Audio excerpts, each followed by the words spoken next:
red, blue, purple light, friends. Red, blue, purple light, friends. Facts. Red, blue, purple light, friends. Red and blue, purple light, friends. Facts. You can get to know the legend, sacrilegious Sunday to Melanin Monday. You can get to know the legend, my love. Just open your third eye on Thursday. Lord, the food, the art, the clothes, the Vatican's getting exposed fast. We put the show on the road. You better stay on your toes. I was till the land, focused on the ego. Then I open my heart, let go of the ego. Grand after grand, we're stacking up these C notes. Facts, facts, yeah. We gon' put this shit on our backs. Facts, facts. We in your city, pull up where we at. Facts, facts. Peace, love and light. Peace, love. To the family, peace, love, and light. To the family, peace, love, and light. To the family. These days and time, black man, is going to be the time that you have been waiting for. You came here for a reason.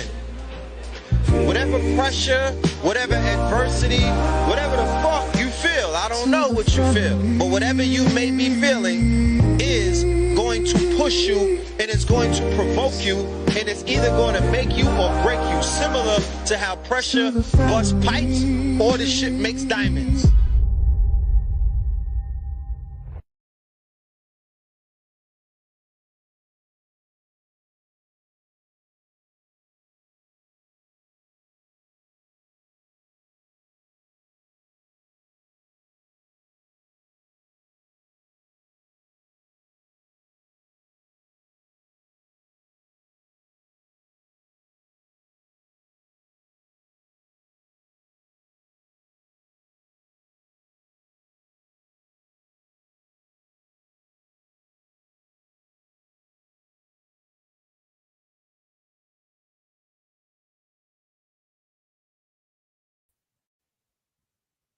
Peace to the family, peace to you and yours, peace to the family, peace to you and yours.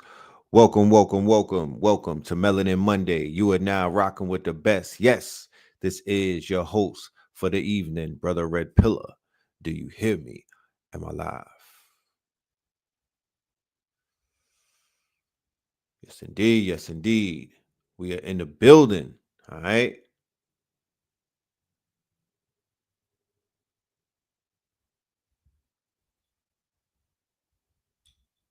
Peace to the family. Peace to you and yours. Let me know how we're sounding on the audio. Let me know how we're sounding on the audio. All right.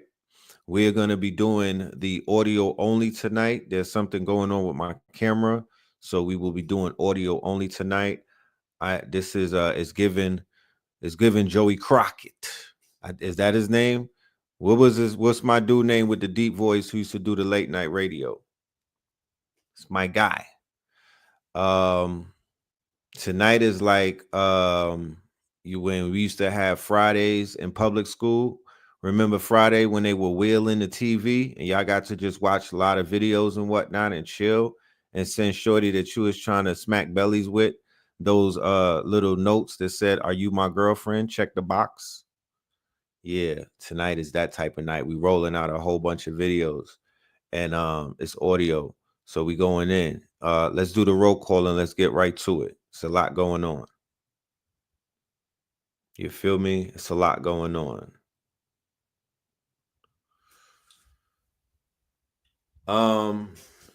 This is an operation that me and Spin City are going to talk about tonight.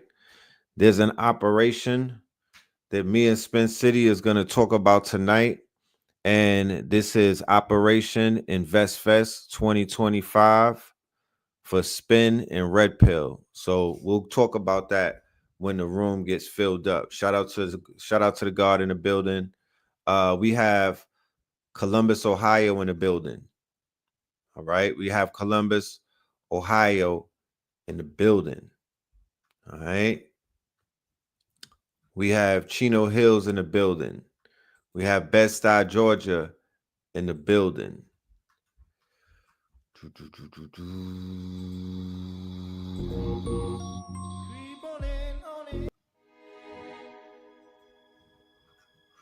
We got San Jose in the building. We got Maryland in the building. Coachella Valley, Chino Hills, Virginia. You know what I mean? Chi-Town in the building. Kansas City, Missouri, stand up. St. Croix in the building.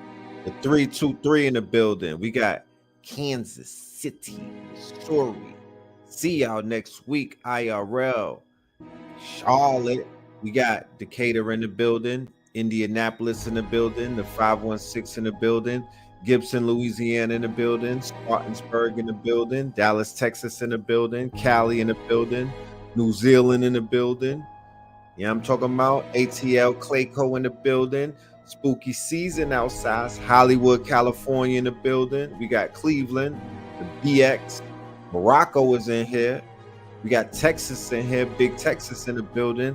AZ is in the building. B-More is in the building. Tennessee is in the building. Fort Worth, Texas building.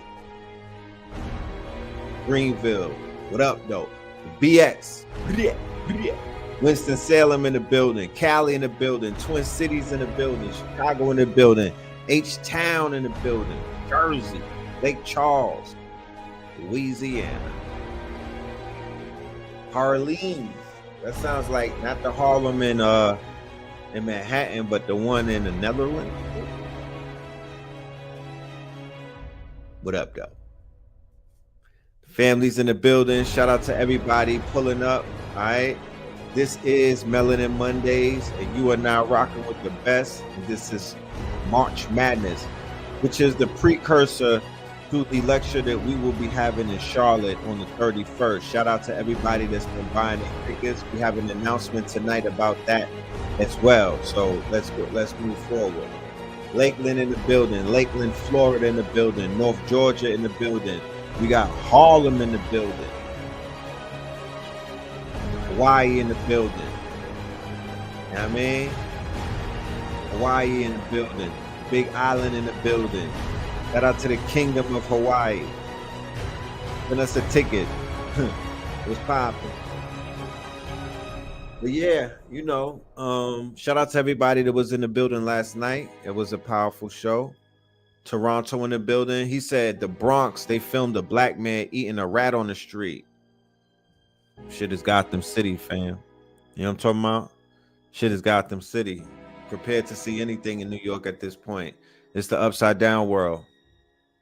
They went full savage. Gwinnett County, Georgia. Gwinnett County, Georgia. So let me give a shout out to my Charlotte family and give you the new flyer that we have right here. Let me know how y'all like this. Let me know how y'all feeling the new flyer.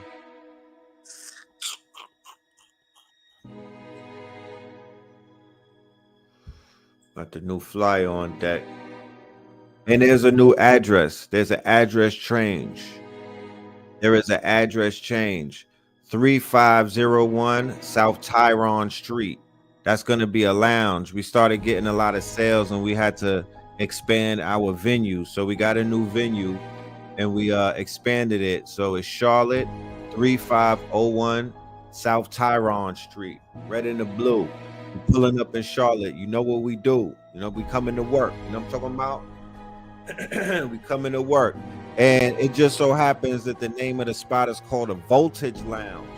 And we are literally coming to Charlotte to add some voltage to the grid and whatnot. We coming with the red and the blue Kachina energy to charge up the grid, Charlotte. Where y'all at?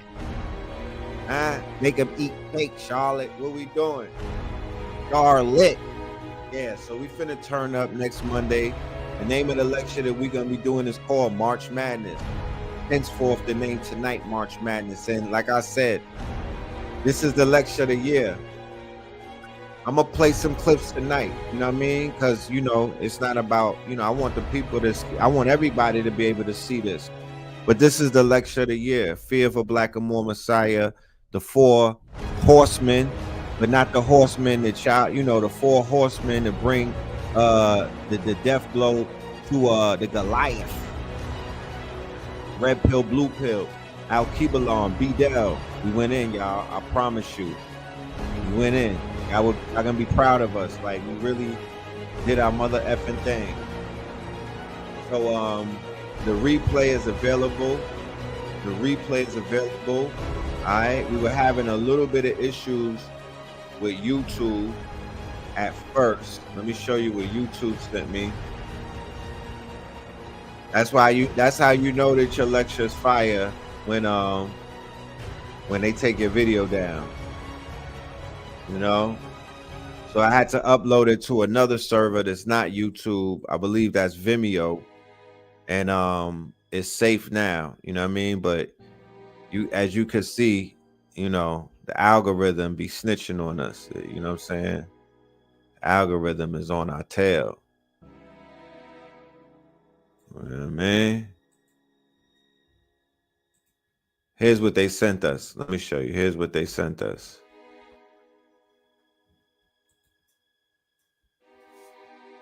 It looks like Fear of a Black and More Messiah 2025, featuring Al Kibalon 44, B-Del 1014, Blue Pillar, Red Pillar, didn't follow community guidelines. And this was my appeal. You say YouTube removed our content. I think that this is the appeal, because I went for an appeal and it was like, nah, they hit me at the board and whatnot. So it's all good. The YouTube that's too hot for the lecture that's too hot for YouTube is available on ktlusuniversity.com, ktlusuniversity.com, and you'll be able to get it. I'm gonna have a deal for everybody tonight. Those who get it tonight, y'all gonna be getting a bonus. You know what I mean? You know what I'm talking about? Because I feel real good. You know what I mean? So thank you everybody who showed up, all of the KTLians, and made this an event. You know what I mean? Y'all got to witness a classic in real time. And everybody else will get to pick it up on the, on the back end. Give me 1 minute.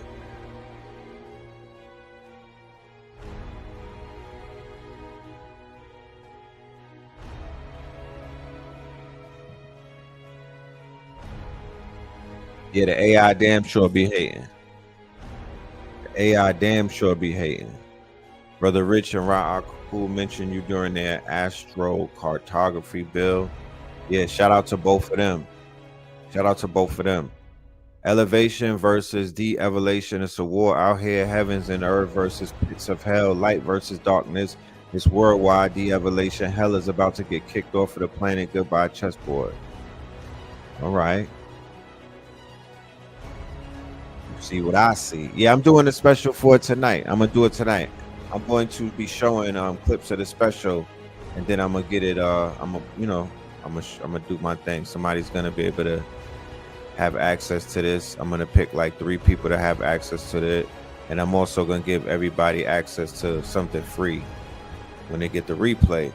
So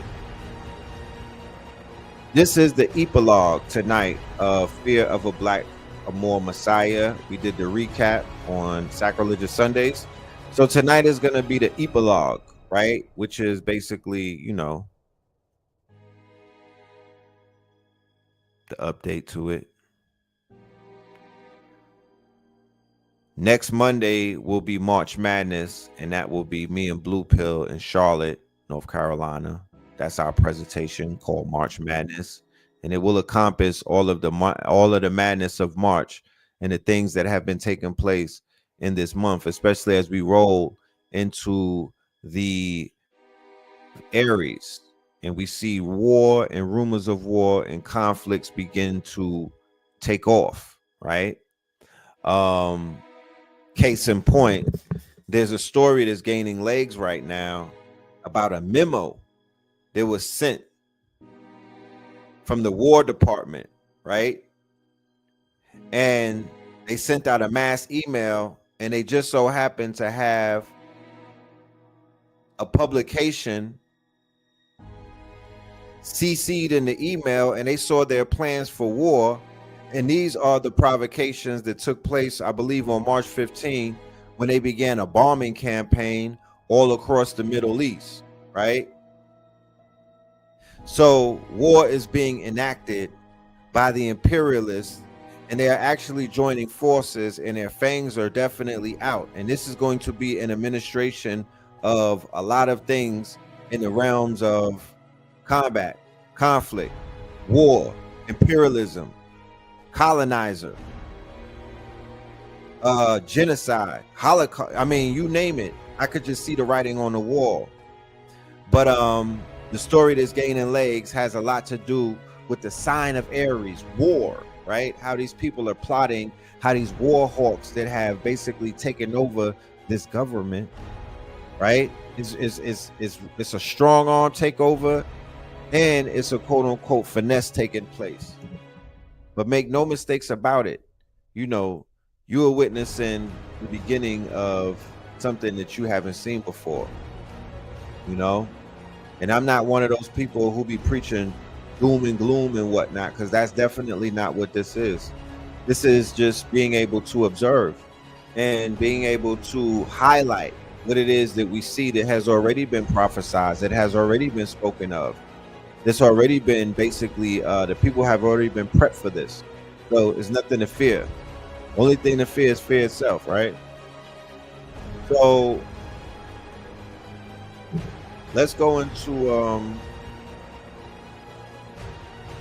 this clip real quick. Turn this music off and I'm gonna play this clip.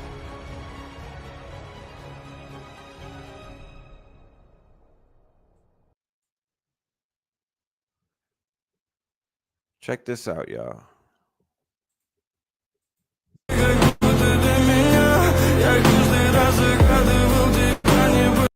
Now, when you hear Donald Trump talk about he wants to take over Gaza and turn it into Trump Plaza and whatnot, you might laugh about it and be like, why would he try to do something to that place? That's just a desert place. That's a place.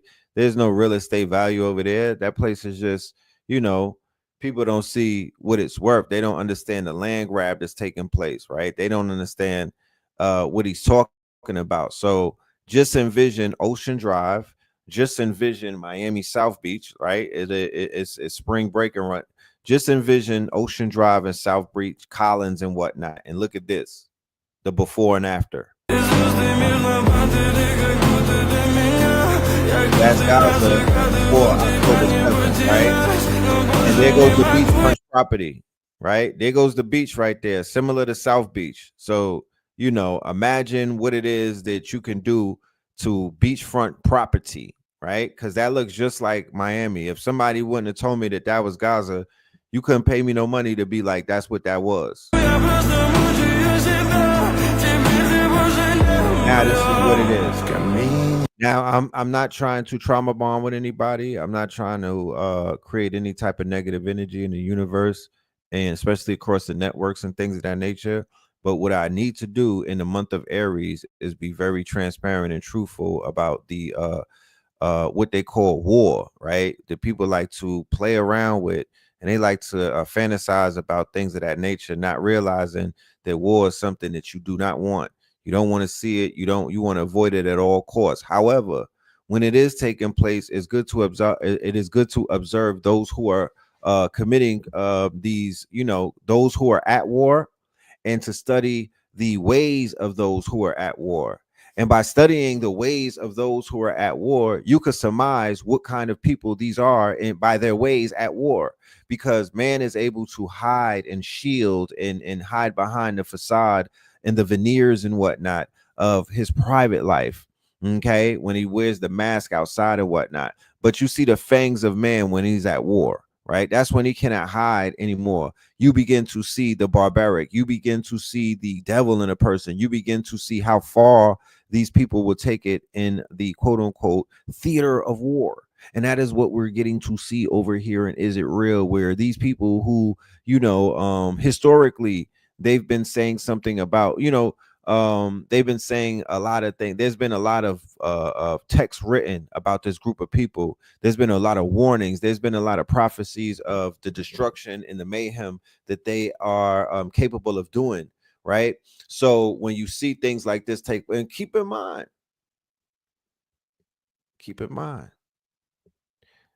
there's a connection with the people who did this, and there's a connection to a lot of people in power who are in control of our culture in America, that are in control of our health system in America, that are in control of big tech in America, social media, the school system, big pharma, big, a lot of the quote unquote, especially the judicial system with the lawyers and everything, they come from here.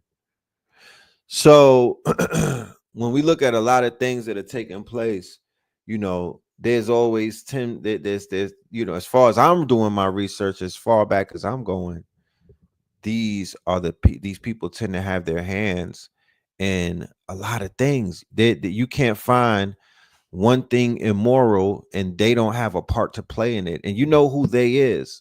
You know that they live, right? And you know that they not like us.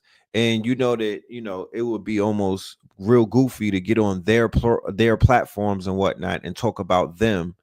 And you know who they are, correct? Okay. В камине в 6 утра фотография твоя, горят воспоминания. Remember, and this is not me capping for people that I don't know like that. These are some of the Turks, the Ottomans, the Mamelukes and whatnot. They have melanated people in these places and whatnot, right? But what I'm sharing and what I want people to see is, remember, this was a training ground for new weapons. This was an open air marketplace for AI weapons and new weaponry. It's almost like if they have a trade show and they're showing what their new weapons can do. This basically became, right?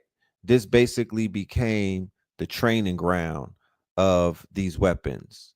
So these same people are in bed with your government right now, plotting on how they can do this to you if they had the opportunity to, because of what you hold and what you possess, and the fact that you have rights to certain land. Because these people right here, who they did this to, they had rights to. These are the small hats. These are the landlords, the lords of the land, who do not want to give up the colloquial titles, who do not want to get chased out of these courtrooms and whatnot, who do not want to get exposed for the fact that they stole the land, who do not want to give up the fact that they stole the resources, who do not want to give up the fact that they took the blood diamonds, they built the highways through the hoods and whatnot. They helped destroy the cities and the black towns. They were responsible for a lot of the things with the banks. They were responsible for a lot of the fuckery in the judicial system.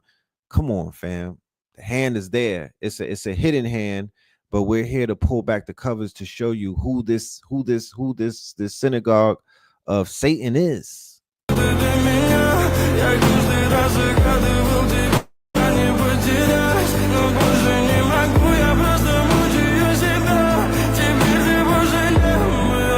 It's crazy. So this is who they'll have your children pledging allegiance to. This is who, if you're not speaking against it, you're going along with it. So America is tethered to the actions that you see right here, because Is It Real is damn near their sister. They're like, whatever they do, we do. So unless you're speaking, unless you burning down Babylon and talking, chanting this down, and not affiliating this with your quote unquote spirit that's tied to this nation, this is your work. You know what I'm talking about? This is some of the shit that you might have on your hands and whatnot. This is America. They'll do this in Africa. They'll do this in the hood. They'll do this. They'll do this in the Caribbean. They'll do this wherever they can take power and continue to do the shit that they've been doing. But their time is up, right? I'm supposed to say that? Their time is up. Фотография твоя горят воспоминания.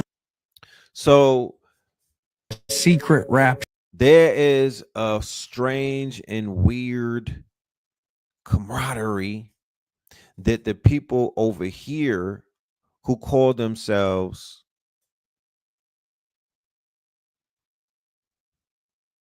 evangelical Christians, evangelical Christians, evangelical Christians, Christian Zionists, Christian Zionists, a very powerful group and influential politically, not powerful in my life, but powerful through politics, powerful through corporate America, powerful through influence in this system that most rely on, this system that people have been plugged into, which is like a matrix that feeds, clothes, and keeps people alive and afloat. That system. These people are the architects of said system. Evangelical Christians, the ones who put people on crosses, the ones who justified slavery.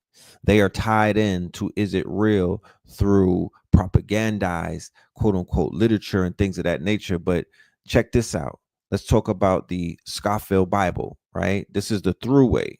What you're saying is the Scofield Bible, its theology is deceptive. A very wealthy, very charismatic preacher named John Darby came with this doctrine that's now referred to as the secret rapture or the pre-tribulation rapture. And guess who he was connected to, by the way? The Rothschilds. Interesting. Have you ever heard of a Scofield Bible? Yes, I have. Okay, so C.I. Scofield was basically a student of John Darby, and he adopted that part of the doctrine, and he incorporated that into the Bible. It was the first Bible ever made that had study notes with it. It became so popular, every Christian was reading it, every minister was reading it, including me, including my own father. For a long time, that's what we believe too. But when you start actually going back and reading line by line by line what is said that will be leading up to Jesus coming back, which is when the rapture happens, it's the inverse of what John Darby put down. My sense was the Scofield stuff, which has had massive implications for our foreign policy, for example, and in our domestic politics, was probably a lie. I do know that that translation or that commentary on the Bible has had massive effects on our politics that have been very, very negative and resulted in the deaths of a lot of people.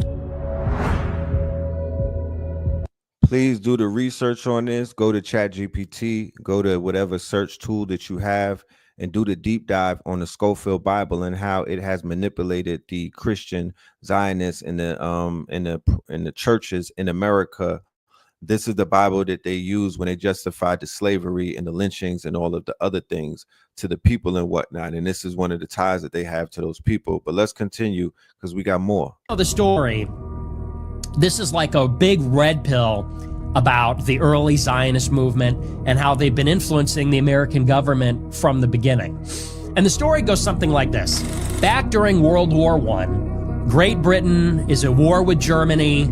The Allies and the Entente are in a stalemate, and America is deciding whether to go into the war. And long story short, you have Jewish Zionists in London who are influential in the British government, and they go to the British government and they say, hey, we know you're having a bad year.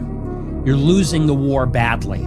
It looks like you're going to have to make peace with Germany. They say, but we can get America to join the war. We can get the American Jews who own the newspapers, who have the ear of Woodrow Wilson, who are very influential. We can get them to support America's entry into the war on your side to break the stalemate and help you win the war. But in exchange, we want something. So the Zionists say, well, we'd like to create a homeland for ourselves in Palestine. We can go to our friends in America, our Jewish friends, and we can get America to come in on your side in the war. All you have to do is put out a public document and say there should be a Jewish homeland, and maybe it should be in Palestine. That's the deal. It's a handshake deal.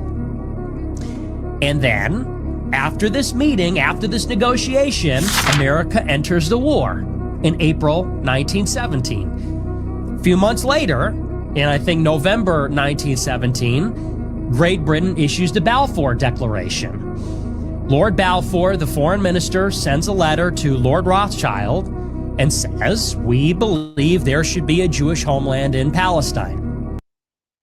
So when you hear, is it real? You should always think Rothschild. That is their homeland. That's their work. That's their quote unquote baby. That they created that. That was created in deception. That's not real. Is it real?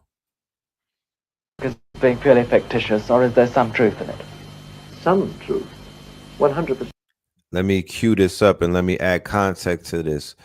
These videos that I'm showing you come out of the lecture that I just did on Saturday entitled Fear of a Blackamoor Messiah, that I highly recommend everybody in this building tonight get you a copy. You know what I mean? This is brain food for the soul. B-Del, Al-Kibalon 44, Blue Pillar, Red Pillar. We went in for 10 hours, all right? And I promise you, 10 hours full of information, full of high-level metaphysical, occult, esoteric, just pure food. If you was in a building on Saturday, say something in the chat. Let me hear you. Talk black to me. All right.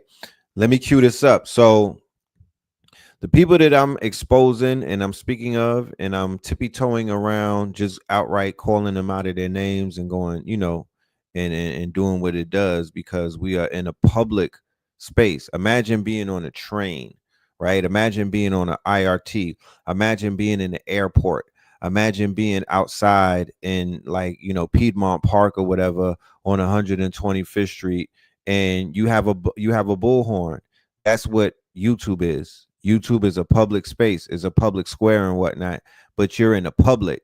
There's certain things you say in the private, and there's certain things that you say in the public, right? When we're behind the paywall with Zoom, we're in the private. We're on an encrypted system. There's certain things that you can talk about, but right now, it's almost like these people who are on these shows speaking of federal crimes and whatnot on podcasts. We're going to get to that. Let's just get to that right now. Let's take him out of the picture real quick, and let's talk about this new trend. It's not a new trend, but let's just talk about this trend of people tricking themselves out of their quote unquote, not only their freedom and whatnot, they're tricking themselves out of their culture. Their culture is being taken away because the attention economy, the clout economy, and the quote unquote I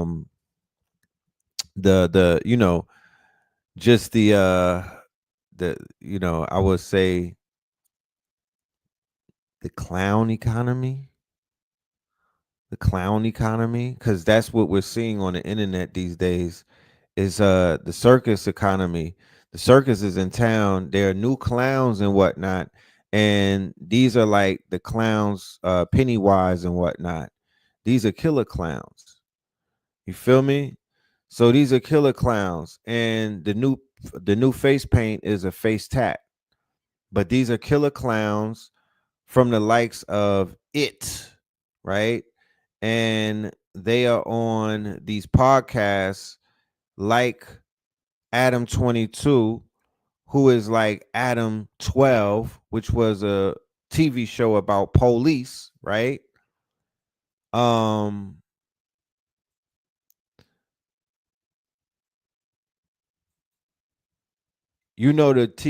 movie that came out called They Clone Tyrone? Well, this is some real life They Clone Tyrone shit taking place in a public space on the internet in front of millions of people, right?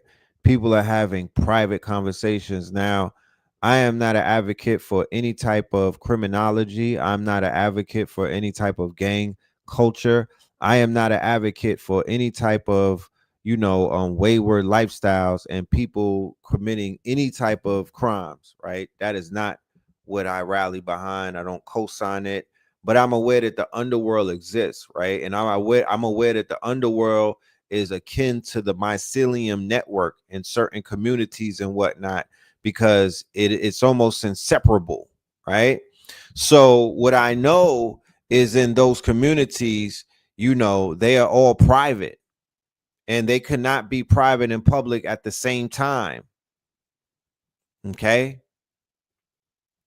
They cannot be private and public at the same time. So the minute you get on a public platform and you begin to espouse on things that are private, then you no longer have a network. You lose the power of everything. Now, when the TV came out and people got obsessed with seeing themselves on TV, right? Narcissists like John Gotti and whatnot, and they got obsessed with seeing themselves in the newspaper. Before it was Hollywood and the moving picture and whatnot, people were utilizing periodicals and publications to quote unquote get their story across, and to chase clout, right? And to quote unquote chase the fame dragon and whatnot. So John Gotti, who was a private figure, decided that he wanted to go public with everything that was going on in his organization.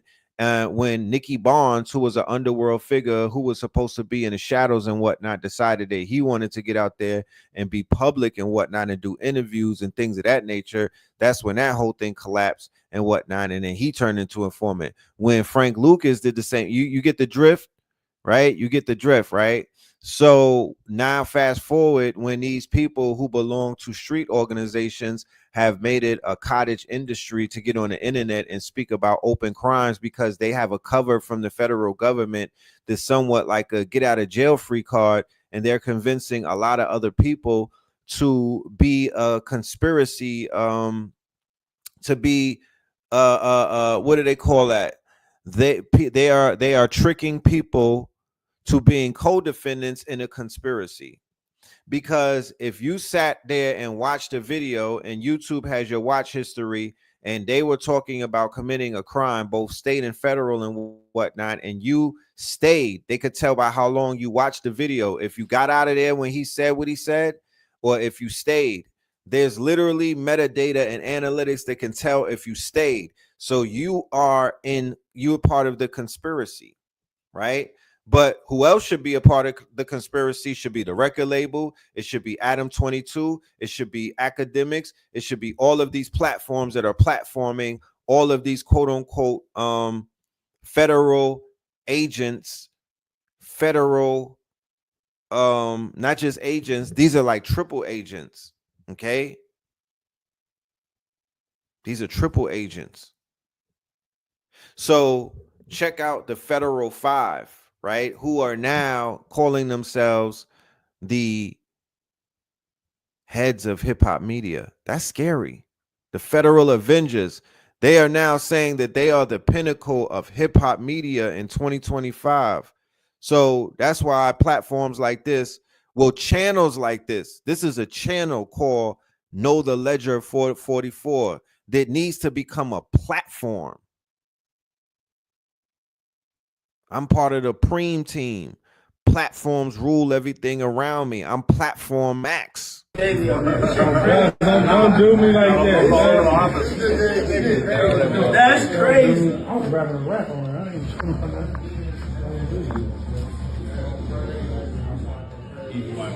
I ain't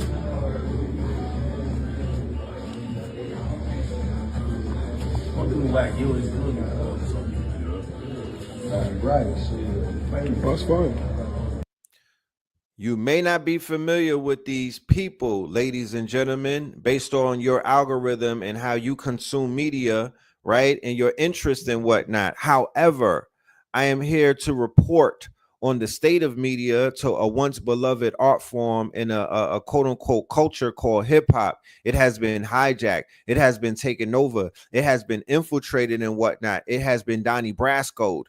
Okay. The federal government has a whole media division. We want to talk about propaganda in the midst of war and what war really is, because war is deception. War is propaganda. There are a lot of there have already been there has already been, and we could go and do some deep research to show the receipts, to give the numbers, to do the dissertations and whatnot. Let's just talk about DJ Academics, the War in Chirac platform or channel that not only encouraged the quote unquote, it was what they call these days, like they have horrorcore, right? So it was drill core, it was horrorcore, and it was trauma porn. These are trauma porn stars. Let me write that down. God damn it.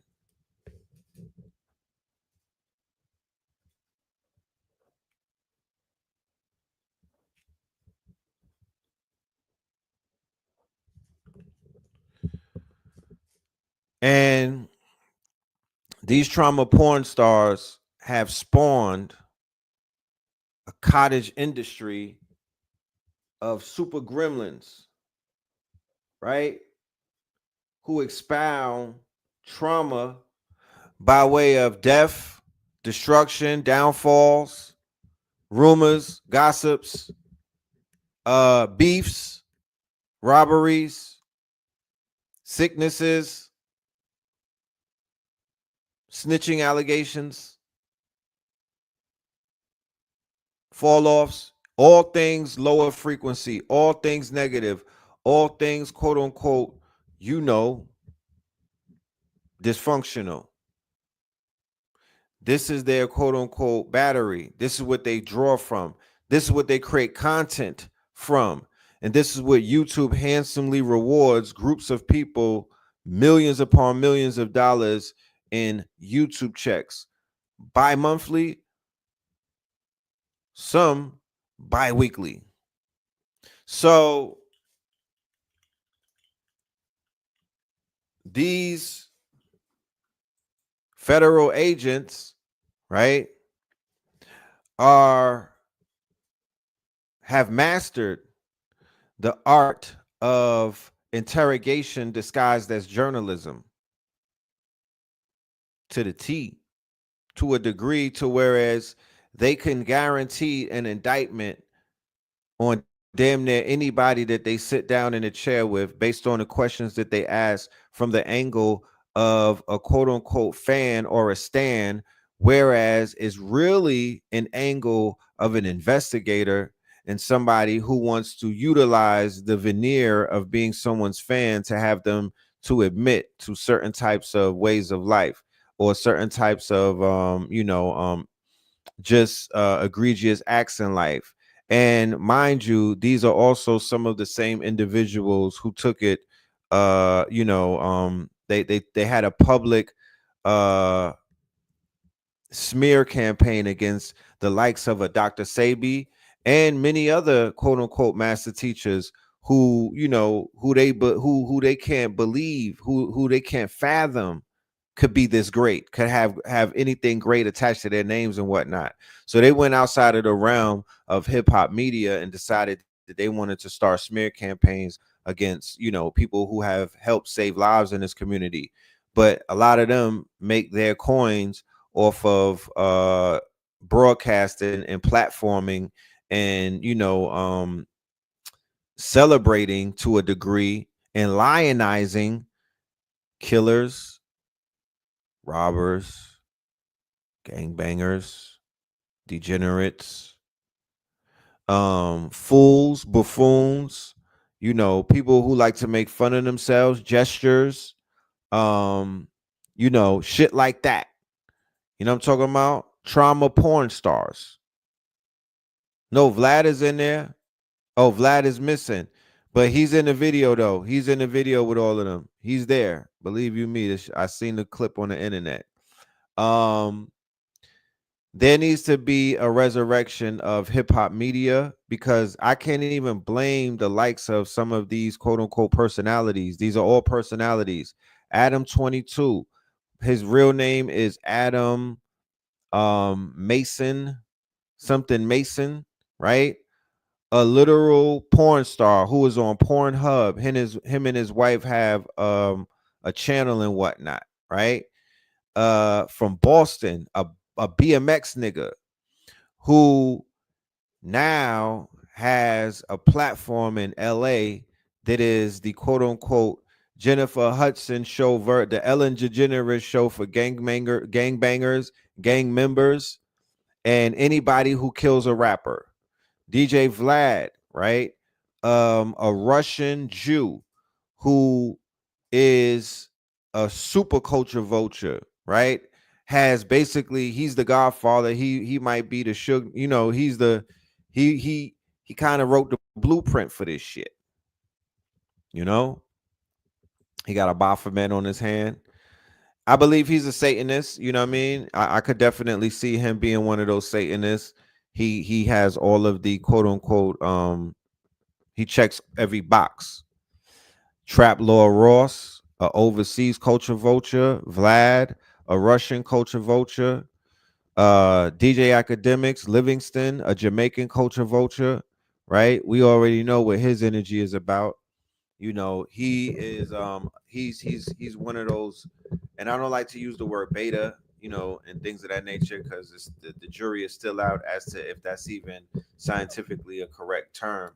However, he's one of these quote unquote sassy aggressives who really despises the culture, and his wanting to live vicariously through certain archetypes and personalities that he's definitely afraid of and fearful of.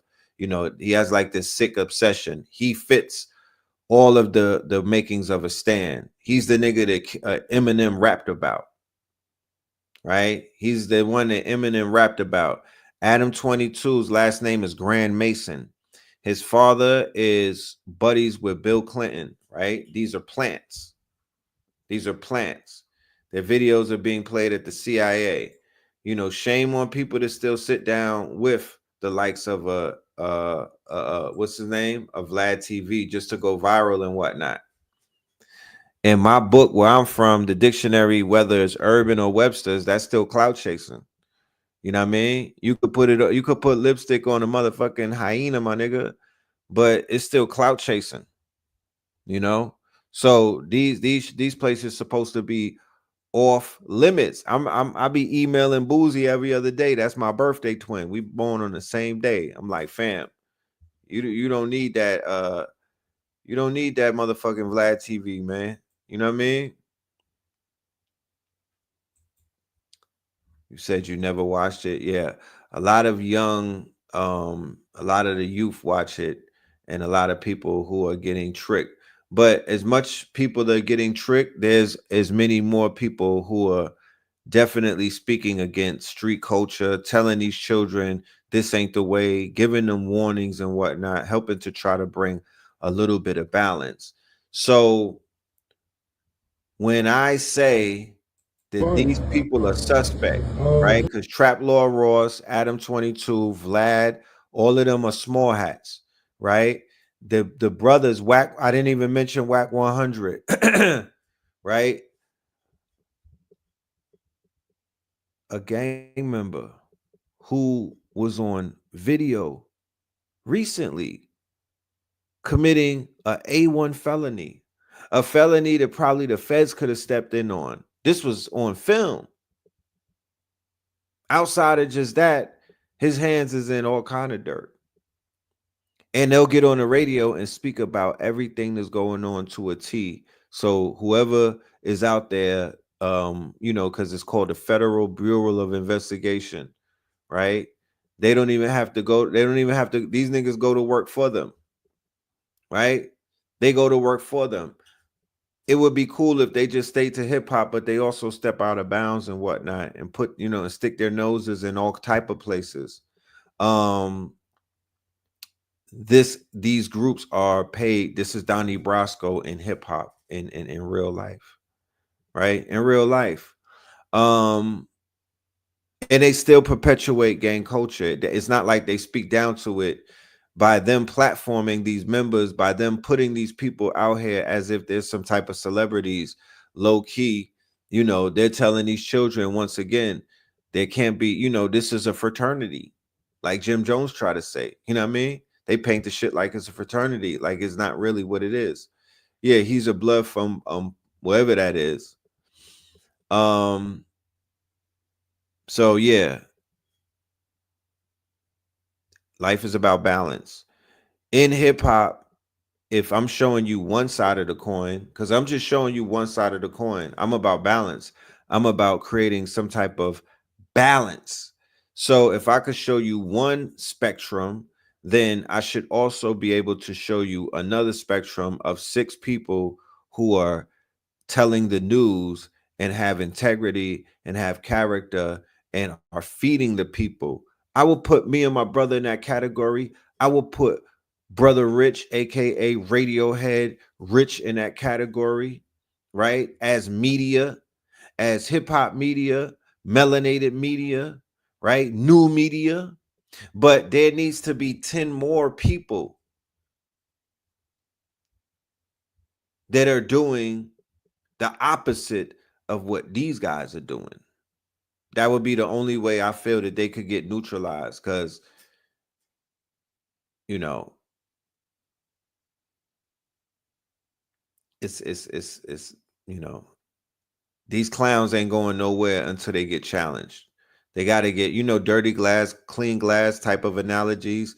Like this type of production that Trap Law Ross has, we need that.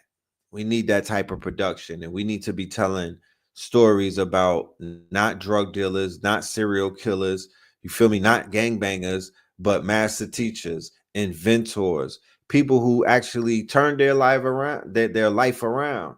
Yes, Black Dot is also in that category, him and Malcolm, as well as new media, as those who are telling the news and keeping the lights lit and being able to have a perspective that was unique, that is unique,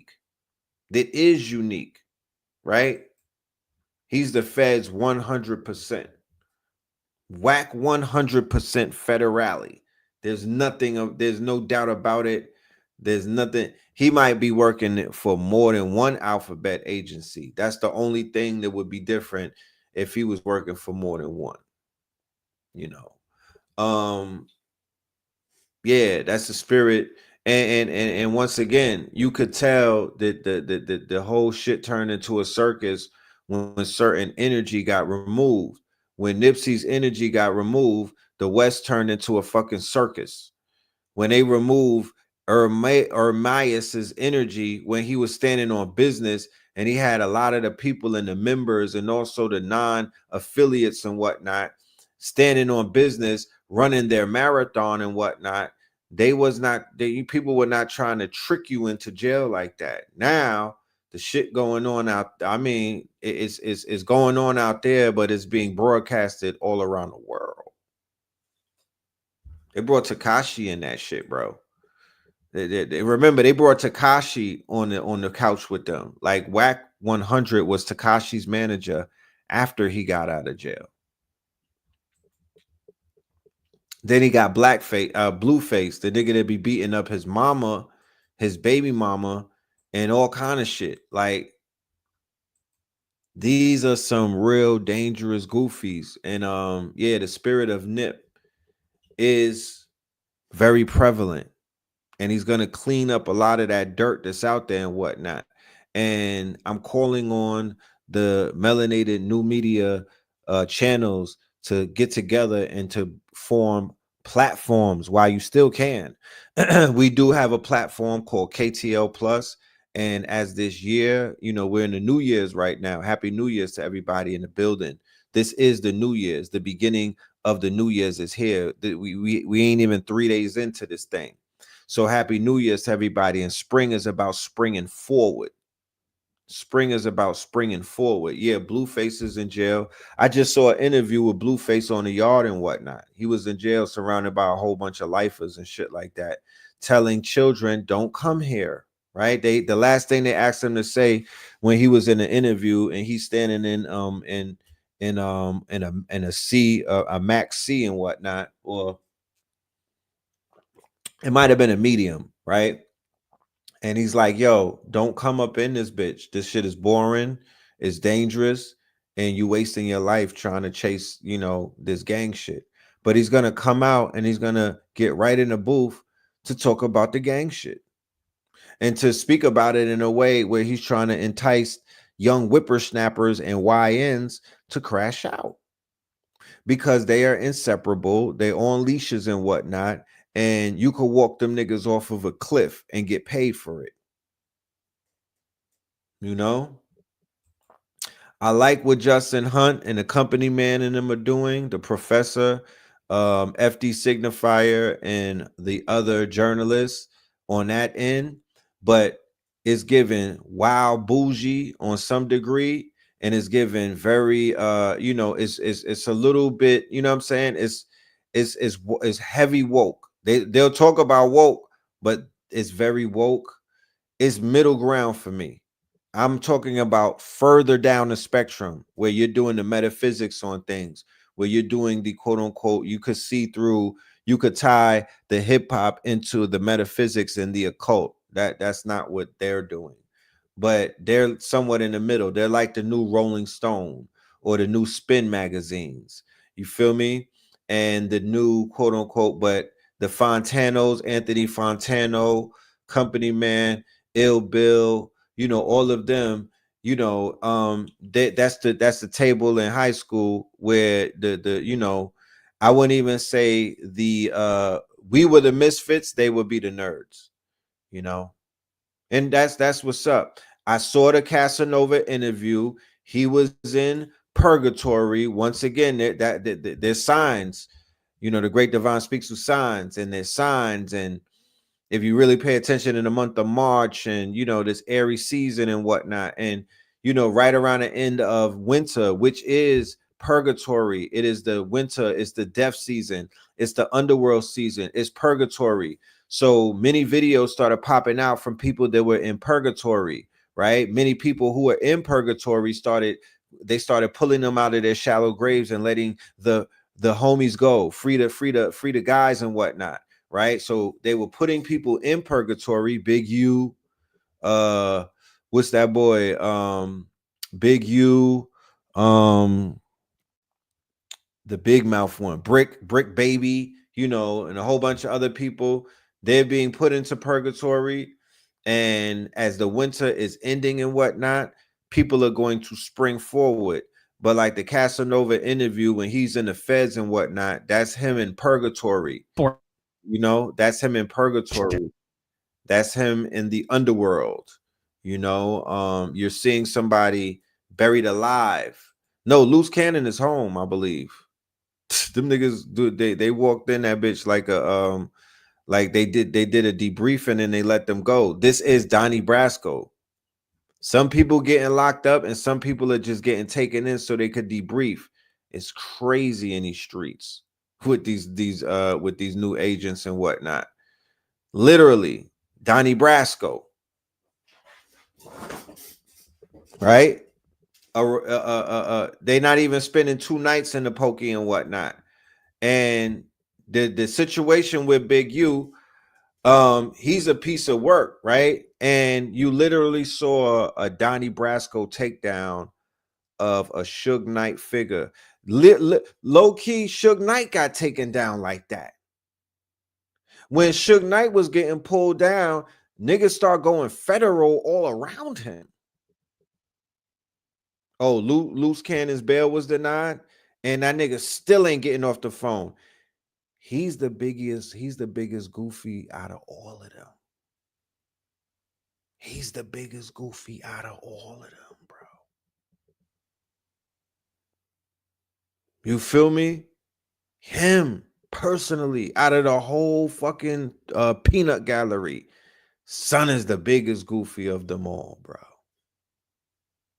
I can't get with that dude at all. And then, like I said, there's a video where they literally committed a battery, an assault and battery of the highest degree on film. Yeah, FD Signifier is hella boozy. Like they got a video where they talking down against the against what they call the Hotep nigga, right? I don't even know to this day what that is. I remember they had Notep nigga. I remember Tariq Nasheed kind of popularized the Hotep nigga. I still don't know what that exactly means, but it's definitely been used to generalize the whole community. And these niggas are doing like Wikipedia versions of like video essays where it's like you went to Wikipedia to get your information. You didn't sit down with an elder. You didn't sit down with a teacher. Y'all don't even know who the master teachers are. Like they'll be doing videos talking about Hotep and woke this and they'll focus on Umar alone. It's just Umar is the only person that they, because he said he the king of conscious. That's what some of these woke joke people be, speaking from.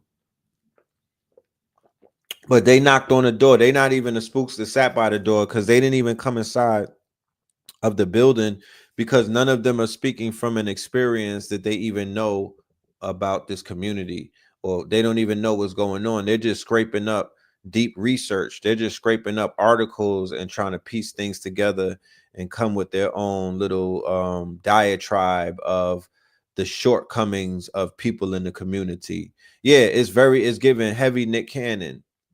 It's giving heavy Nick Cannon. You think about Shaka Atmos when you hear Hotep. Yeah, I think he became the poster child of some of the Hotep, archetypes. You know what I'm talking about? Yeah, he did. Luce implicated himself in a murder from P&B Rock. Yes, he did. He said that they was in a parking lot looking at the whole thing go down. That's what I'm saying. Like, who gets on the internet and says that? And then I need to start watching TV because the TV that I watch tells me if a nigga get on the internet and say that and he's still walking around, something is wrong. Like this is not what stars in BET and VH1 prepared me. They told me that if somebody was talking like that, then that something was supposed to happen. And niggas is doing Chitlin circuit tours and whatnot, telling the same story on different colored couches and whatnot. Who's sponsoring this shit? Raymore and Flanagan? God damn. I think these niggas is really selling couches, man. When it all said and done, it was a whole conglomerate of furniture stores that was putting these podcasts together because they literally they selling blue couches, they selling velvet couches. These niggas is selling leather couches. You know what I'm talking about? Yeah, the impossible chicken, the beyond chitlin circuit, the impossible chitlin circuit. You know what I'm talking about?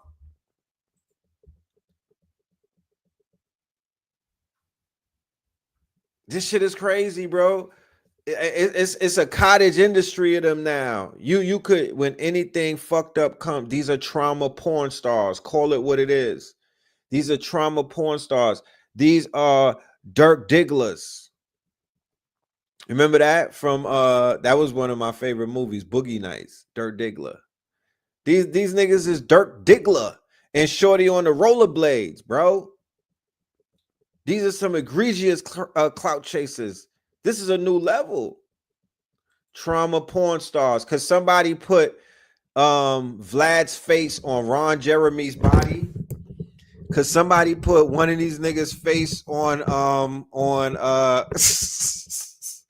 put Whack 100's face on Lexington Steele's body. I need this flyer ASAP. These are trauma porn stars. Yeah, put Adam 22, put Trap Law's face on Dirk Diggler when he was chilling with Burt Reynolds. You know what I'm talking about? Cause the trauma bonding, you know, it's trauma bonding on the internet. You can't turn away from trauma porn. It's poverty porn and it's trauma porn mixed in one. So what is poverty porn?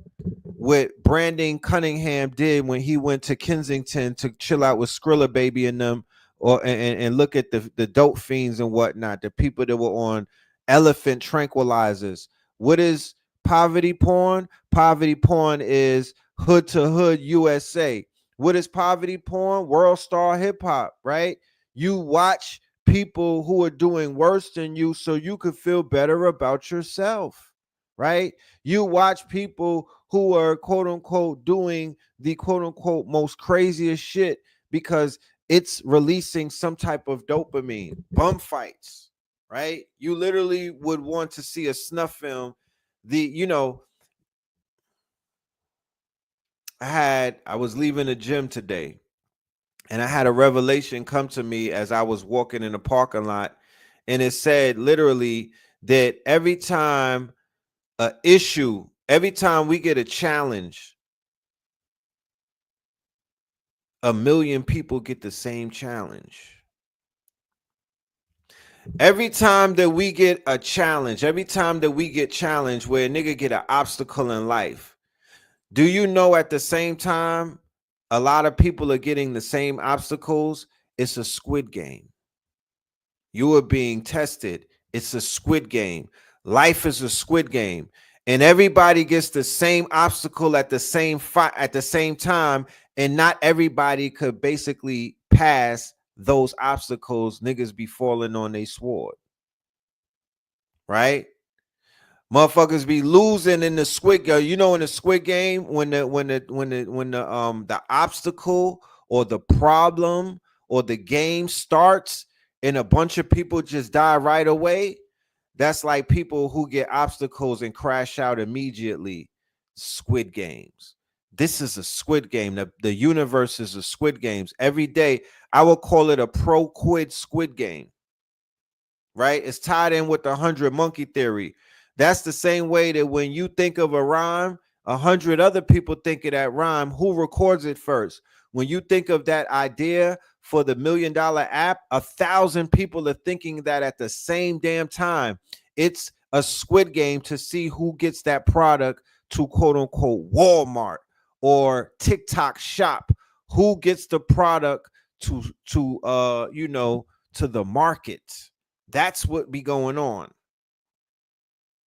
It's the frequencies. I guess an Alkebalon can explain that from an engineer's perspective about the grid and whatnot, these fields that we all are connected to and things of that nature, right? But it's all energy. Energy never dies, and it don't have a distance. That shit is a motherfucking farce. Quantum entanglement, right? There's no distance. So everybody is getting downloads at the same time, and they're getting the obstacles at the same time. It's a squid game. How many people can hold the charge and pass the game? That is the quote unquote question. Because somebody put Squidward in the squid games for me. Please, come on, let's cook. Moving them bodies. Moving them bodies. Moving them bodies. Real Nagas is going to multiply, right? The Akashic Ethers. The Akashic Ethers. Check this out. No, check this out. Because I was talking about these. Remember, these are platforms, right? These are platforms that these people have. They have millions upon millions. If you were to put 49 million, I think Vlad, one of his channels has like 5 million. If you were to put 5 million in a stadium, if you were to put 5 million marching in one of these cities and whatnot with the drone and the helicopter footage overhead, you will see the motherfucking power of those numbers. That is a lot.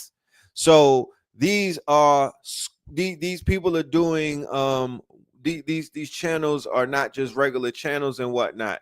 These artists who they're making these meticulous documentaries and films about and whatnot, they're also feeding off of that energy. They know how to feed off of the chaos magic.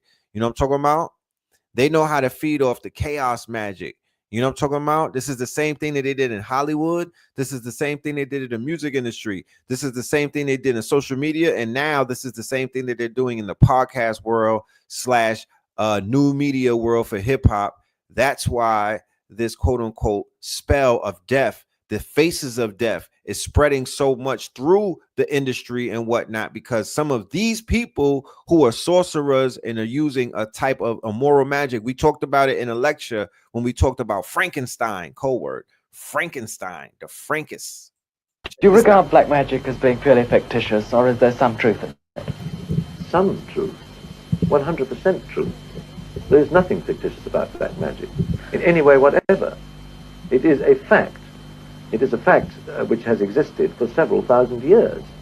I mean, when we talk about black magic, we are talking about Satanism, necromancy, alchemy, witchcraft, the worship of Satan, the worship of dark forces, whether it's voodoo, juju, whether it's something practiced in the Western world or the Eastern world, whether it's easily defined or not easily defined, the order of the left-hand path, the following of this, the following of that. It is basically the worship of the force of evil as embodied by Satan Lucifer, the princes of darkness and their legions and so on, in a very simple sense. Of course, it goes much more deeply than that. It is a fact. It is a desperately dangerous fact. It does exist. It exists around us today. Satanic ceremonies will be happening in Britain tonight. Very definitely. Ask any priest, ask any member of the forces of law and order, and they will tell you that Satanism as such, it's there, and it has been for thousands of years. Man has worshipped the devil longer than he has worshipped perhaps an established religious figure. Bars. Bars. Yeah, mic drop. What are we doing? What are we doing? You know, I like when they tell the truth. I'm into stuff like that. I like when they tell the truth. I like when they speak on shit and tell on each other and keep it real. You know what I mean? But I brought this conversation up earlier. Check this out. Did I do that? It ain't my fault. Did I do that? That had to be what DEI hire Secretary of Defense Pete Hegseth said, and others that were in the Trump administration that were on the signal thread when the story broke today and broke the internet. Editor-in-chief of the Atlantic magazine, Jeffrey Goldberg, dropped a story today, Monday, March 24th, 2025, that is going viral.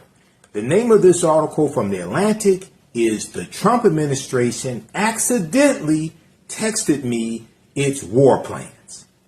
So, Military Times has an article on this, as well as New York Times and NBC News that I've read, as well as the piece from the Atlantic. So this deals with the attack on the Houthis that took place earlier this month.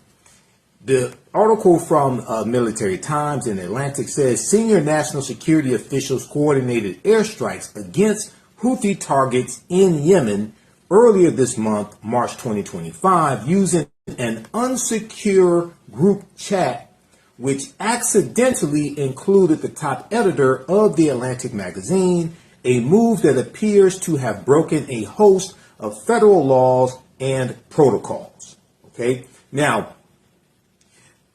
this is an open source, privacy-focused messaging app, which is Signal. And earlier this month, someone identifying themselves as Michael Waltz, President Donald Trump's national security advisor, sent an invitation to Jeffrey Goldberg to join this group chat.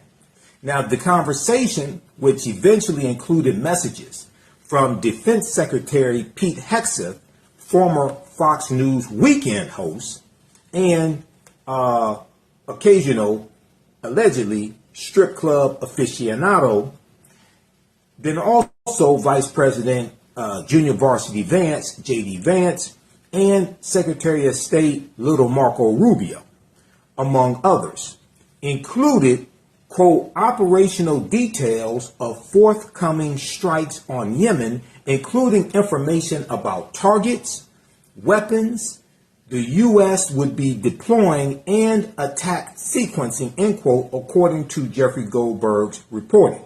Because of messages sent in the group chat, Jeffrey Goldberg learned of the airstrikes more than 2 hours before they were made public by government officials, he said. Yeah, so there's a lot of backward shit going on over there. We predicted that they were going to begin to implode from within. And that is exactly what you're beginning to see and whatnot. You know, these people are bumbling fools and whatnot. But this is a very war hawk administration. The Christian Crusaders, they are Christian Crusaders who are working for the small hats, and they're going to take some of these imperialistic, you know, you heard it in the inauguration, like it wasn't being hidden from anyone. They already told you how they plan on moving and whatnot, and that's exactly what they're doing. And all eyes on Africa as well. Check this out too. This is part of the inner the civil war within the ranks of the administration that just started. That he's doing is getting criticized in the media, and he says that he's helping, and he's not. He's making us look bad. He's making me look bad. And I'll tell you this, and he wouldn't like it if I said it, but he's not even immigrant. He is from South Africa, and he's cosplaying as this great American leader in a room that has the portraits of some of the greatest men that ever led this country. And he has the audacity to act like he is an elected official. I am an elected official. I am the important one in this situation, not him. So if he wants to tank the economy... Somebody says the audio is deep fake. That's even better, right? It's time to start utilizing some form of cars. Shit, they doing Maybe it. That's what he deserves.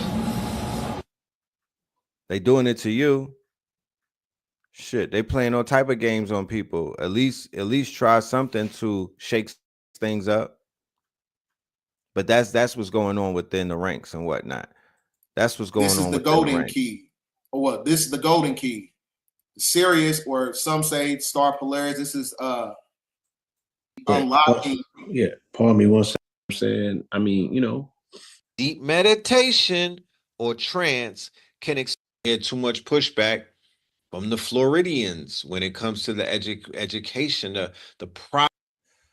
This is clips from the lecture, y'all. From the Fear of a Black Amor Messiah. Check this out. Bottom of the social ladder. Hi, Auntie Bev here with another word to help you build your vocabulary.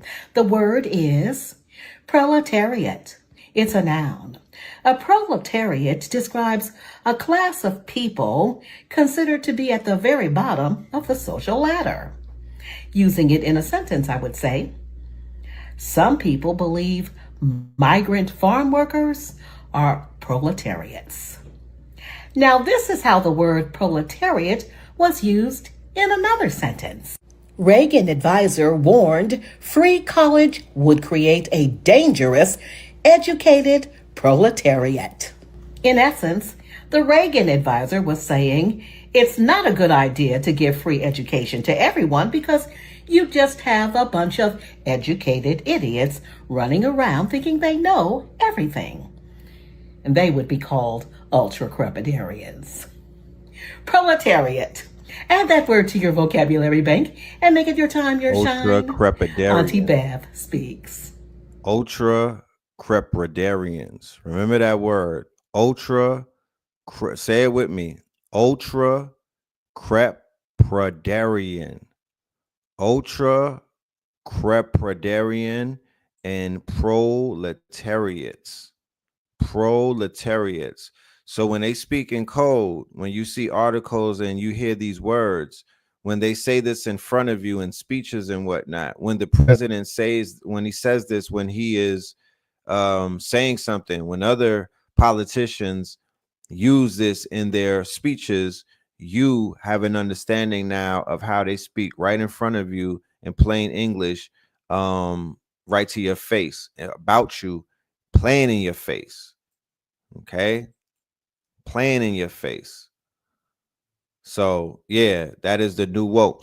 That will be who they're spitting when they're saying the war on woke and they want to bang on the woke audience and whatnot. This is who they're calling them. This is what they're calling them behind closed doors. That they're the ones that know everything. We have to get rid of them. We have to fight. We have to challenge them. All right, check this out. Or esoteric in nature, especially when delving into spiritual or mystical interpretations. All right. So you have comic books that are tapping into the concept and the storyline, like X-Men, X-Force, and Cable and whatnot. I highly suggest any artists that are in the audience and creatives, y'all start getting busy with these concepts and whatnot and start creating characters, not just characters, but universes that speak to the messiahs and the messianic forces and whatnot. The same way that they were able to take MLK and they were able to take Malcolm X, and they created Magneto and Professor X. Well, God darn it, we need to be doing things of that nature and more, right?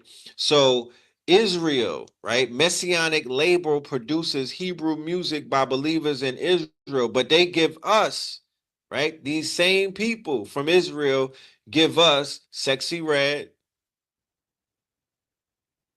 drill music, right? That's what they give us. But they're giving their people messianic music and whatnot. So Martin Luther King said, don't let anybody make you think that God chose America as his divine messianic force to be a sort of policeman of the whole world. Go there, bro. So in hip hop, right? Because we take what we get, right? We gotta take what we get, right? We don't have the MLKs and the other people, but we do have the rappers, and we do have certain people of influence in entertainment and whatnot. So this brother right here today almost lost his life. Sauce Walker, he's an anti-hero. He's a villain. You know what I mean? But at the end of the day, he has messianic, he has a following. He's been had a following.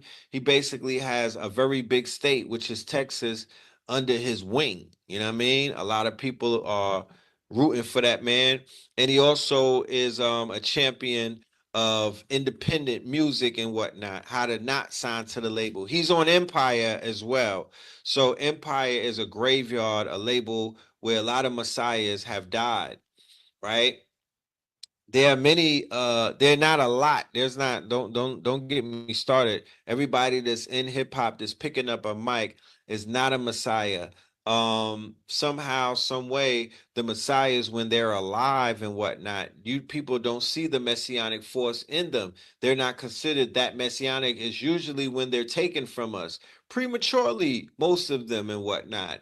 That's when you begin to really see the impact. When you take people away, then you see how, what they say, you remove yourself so you can see your true value and your true worth. But these are some artists that I identify as having the messianic force and whatnot inside the culture, that being Pop Smoke, all right, Young Dolph, Nipsey Hussle, Tupac Amaru Shakur, Mo3, right? All of these people were murdered, okay? And coincidentally, all of them in the time of the last 2 or 3 years are beginning to see some form of quote unquote justice to their legacy, because it's nothing like being a messianic figure and having the people or the persons and whatnot who took your life, because the level of karma that you accrue, right? The level of karma that you accrue by taking out a quote unquote messiah is profound. Like you will pay through lifetimes, and your children may pay for your sins and whatnot. Okay, but all of them, the Young Dolph case, the shooter, the people who went to court got life and whatnot. Nipsey Hussle, he got his, it wasn't street justice, but it was justice in the courts. Tupac with Keefe D, he's coming to the table. Pop Smoke, the shooter or the trigger man, he got 29 years. Mo3, he just popped out. They killed him in 2020. And he just yesterday or the other day, they went ahead and start locking people up in his situation to close the book on that, so his spirit and his soul could move on. But I feel that it was the people, the love that the people have, and their loved ones, like the Black Sams of the world, who didn't fold, who didn't cower, who didn't get trapped up, who didn't get tricked out of his peace and whatnot. That was even one of the reasons they're tethered to this planet and whatnot, and their ancestors are able to work through them, and they're able to get them the type of justice that they need and whatnot. You know what I mean? So they could complete that story. Yeah, let's check this out. See a lot of people saying that 22 is the reason why Brick got caught up. Fuck out of here. 22, you know what I do? I put people in position. put them on the podcast, give them jobs, help them make legal money. A lot of the shit that people are getting caught up for is shit, especially with Brig. It's like, I'm not seeing anything that says anything about stuff that he's done in the last 2 years since he's been fucking with us, right? So, you know, end of the day, I do employ people from the streets. And I guess, you know, people from the streets sometimes get caught up in federal RICO indictments, whatever the fuck this shit is. And all I can say is that, yes, I may crack a joke here and there. I'm sorry, that's just my sick sense of humor. But end of the day, that's my boy. I'm standing with him. Luce, I got love for Luce too. We're going to be documenting this whole thing, helping him along the way, whatever it is. So anybody acting like this is because of No Jumper? No, No Jumper was the antidote to this. So his new name is Adam 12. It's not Adam 22 or Adam 4 inches. But this is the police right here. And if anybody can't figure that out by now, then, you know, it's all good. I ain't judging, right? This man and others of his ilk, right? Their job is to identify the messiahs or the ones that have the messianic force and to trick them out of their freedom and their lives and whatnot. Okay. He has a conflict of interest from seeing any messiahs rise in the culture because of where he comes from, right? They're looking for another messiah, not the messiah amongst the tribe of the chosen ones. No, he's here to trip up the messiahs and whatnot. He's here to lay all type of traps for the messiahs and whatnot. These are some of the most dangerous people in the culture right now because media controls so much of the culture that DJs don't break artists anymore. Podcasters and media do, right? They're the ones who could push you into superstardom, and they're the ones who could take you and you know, basically crush you, similar to what DJ Wackademics did to Little Baby and other people and whatnot. But this is the police right here, right? And even Academic said it. The federal five after a successful RICO, right? These are all feds. Don't do me like that. That's crazy. The same agents that sold out Garvey, the same agents that sold out Fred Hampton, the same agents that sold out Malcolm and whatnot and fired on them and was working for them people. This is them right here. And this is the new phase of it right here. And they're being paid handsomely by the algorithm, by the state, and more than likely the federal government. Don't do me like that. That's crazy. I was rapping a rap on it.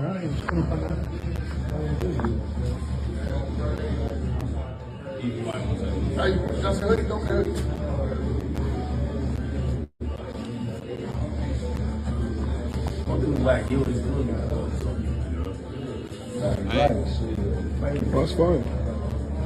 Oh, somebody was talking about that. Straight police. Okay. Adam 22 or Adam 12, they got a podcast up right now where they're gloating, okay, about setting up the you know, all of the people that they've set up on their shows over there. They have about collectively 30 cases, 15 bodies and whatnot, you know what I mean? Of people who sat on their couches and just, you know, they dead. Like how Empire mysteriously has, you know, a roster where damn near 10 of their artists have already lost their lives. You know, what type of sorcery is taking place behind the scenes? What type of quote unquote witchcraft are they doing? What type of spirit cooking are these people involved in and whatnot? Adam 12 and Vlad TV discussing black men they helped set up on their podcast. Adam 12 was the name of a 1968 Los Angeles cop show. Black men in the inner city do not understand that COINTELPRO activities and psychological warfare that they are under in America is bigger than what? Content. Adam 22 is a porn star. And what they're doing with the platform is basically trauma porn, right? He is in that industry. So offset of that industry is trauma porn. And that's what's taking place when they're bringing the gang members up there to confess their crimes and to talk about their black on black violence and whatnot, and the way that they are, quote unquote, suppressing their own people. But you let somebody get up there and talk about the Jews and whatnot. You let somebody, and both of them rally against the likes of a Ye and whatnot. There's every 3 episodes they're talking down to him and trying to berate him and whatnot, and turn his own people against him and things of that nature. So these are some things that they will not allow on their platform, but they have no problem whatsoever highlighting black dysfunction to millions upon millions of viewers and whatnot.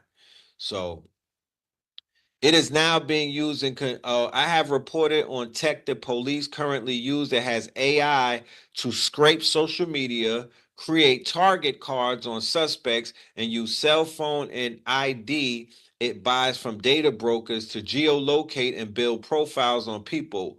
One is Israeli made called COD Webs. LAPD uses it. It is now being used in conjunction with facial recognition and license plate reader data to further build out info on people police are surveilling, right? So you literally could say the whole LA is being surveilled. They got secret indictments on every single one of you niggas with face tats and y'all in gangs and whatnot. As you can see with the Big U situation, they decide when they want to unveil it. You know what I mean? They already got they had the indictments on Brick Baby for like 2 years. But they just decide, you know what? Let's just bring them in. And to be honest with you, some of those people are being brought in for debriefing, and then they're letting them go right back to the streets and whatnot. They're not locking certain people up. They're just debriefing them, like Donnie Brasco or whatever movie that was, when they have to take them off of their detail and whatnot, polish them up, lock a few people up, and then let that person go back so they could go on another platform. They're going to go on a Chitlin Circuit tour on these podcasts to confess crimes. But the worst thing about it is who they are. And they're speaking to impressionable minds out there. These little boys and girls who, who are being tricked out of their freedom and duped into a life that they are not built for. Okay? They getting tricked out of this shit, right? The illusion of inclusion. It couldn't have been more startlingly clear than what we're seeing right now. The illusion of inclusion. All right. DEI is about inclusion, but like Dr. Francis Cress Wilson, Dr. Neely Fully Jr., Dr. Neely Fully Jr., Dr. We're also following breaking news that could impact the lives of many people here in South Florida and across the country. The Trump administration is revoking the temporary legal status of more than 1 million Cubans, Haitians, Nicaraguans, Venezuelans. That's according to a Federal Register notice. The reason given, the parole programs were deemed ineffective in improving border security and inconsistent with current administration policies. It goes into effect April 20th. The move could leave hundreds of thousands possibly facing deportation. As of now, there have been no comments from the Trump administration. Now to that late afternoon notice from the Trump administration to revoke the legal status of potentially more than 500,000. So they're telling them to self-deport with the phones that they have, right? They're telling the Haitians, whose country is currently in a war right now, being ran by gangs, to self-deport. Put yourself on a plane and get out of here. Immigrants currently living in the United States. This as we are learning more about the Venezuelans deported under the 18th century wartime law. I'm joined now by immigration reporter Camila Montoya Galvez to help us unravel all of this. First of all, Camila, let's start with trauma porn, right? Trauma porn. This is how these Peckerwoods are getting off, right? This is their shit right here. This is how they get off. 500,000 Remind us again what that program was supposed to do. The Trump administration, John, is moving aggressively to dismantle President Biden's immigration legacy, and they are now in the process of terminating a process known as CH&V that was set up by the previous administration as a way to reduce illegal immigration at the U.S.-Mexico border by offering would-be migrants a legal and safe way to come here without the use of a smuggler and without the use of illegal entries into the U.S. About 500,000 people from Cuba, Haiti, Venezuela, and Nicaragua entered the U.S. under that process, which required American sponsorships from people who were citizens or legal permanent residents here. And in the next 30 days, their work permits and deportation protections will be lapsed and terminated by the Department of Homeland Security, which is warning that if these people do not voluntarily depart the country, John, they will be found, arrested, and deported from the country. In fact, the administration is saying that the people affected by this policy change should sign up to self-register on a smartphone app provided by the government and tell people that they will be departing the country. Okay, tough to keep track of it all, but you've been keeping track, of course, of those Venezuelan migrants that have been sent to El Salvador. What more do we know about that group? Well, not only have the deportations to El Salvador triggered this contentious legal battle here in the U.S., John, but also a debate about who was actually sent to that Central American country. The administration is saying that all the Venezuelan men is sent there. 238 Venezuelan nationals are part of the notorious transnational gang known as Tren de Aragua. But we have spoken to relatives and lawyers of the deportees, and they are strongly refuting those claims, saying that their loved ones and clients have no criminal records in the U.S. or abroad, and that they are not affiliated with this vicious gang. And they have actually presented to us documents that do, in fact, confirm that many of these deportees do not have criminal records. I will say that some officials have said that some of them do have criminal records, so we should underscore that. You got a tattoo, you're a criminal. You got a tattoo, you're a gang member. Dr. Neely Fuller Jr., right? Once again, these books should be required reading. These books should be at the door for orientation from anybody that has a profound awakening and wants to get into consciousness. Like, you have to create a quote unquote a starter kit or like a bundle. You know what I mean? This needs to be understood. So let's just real quick get a little bit information about the author. Dr. Neely Fuller Jr., the writer author of this book, has been, like millions of others, a longtime victim and servant to racism in all areas of activity. My experiences, observations, and or studies have led me to believe the following. Racism has done more to promote non-justice than any other socio-material system known to have been produced or supported by the people of the known universe. No major problem that exists between the people of the known universe can be eliminated until racism is eliminated. The fear, frustration, malice, and confusion it is called by racism, which he calls white supremacy, retards or prevents all constructive activity between the people of the known universe.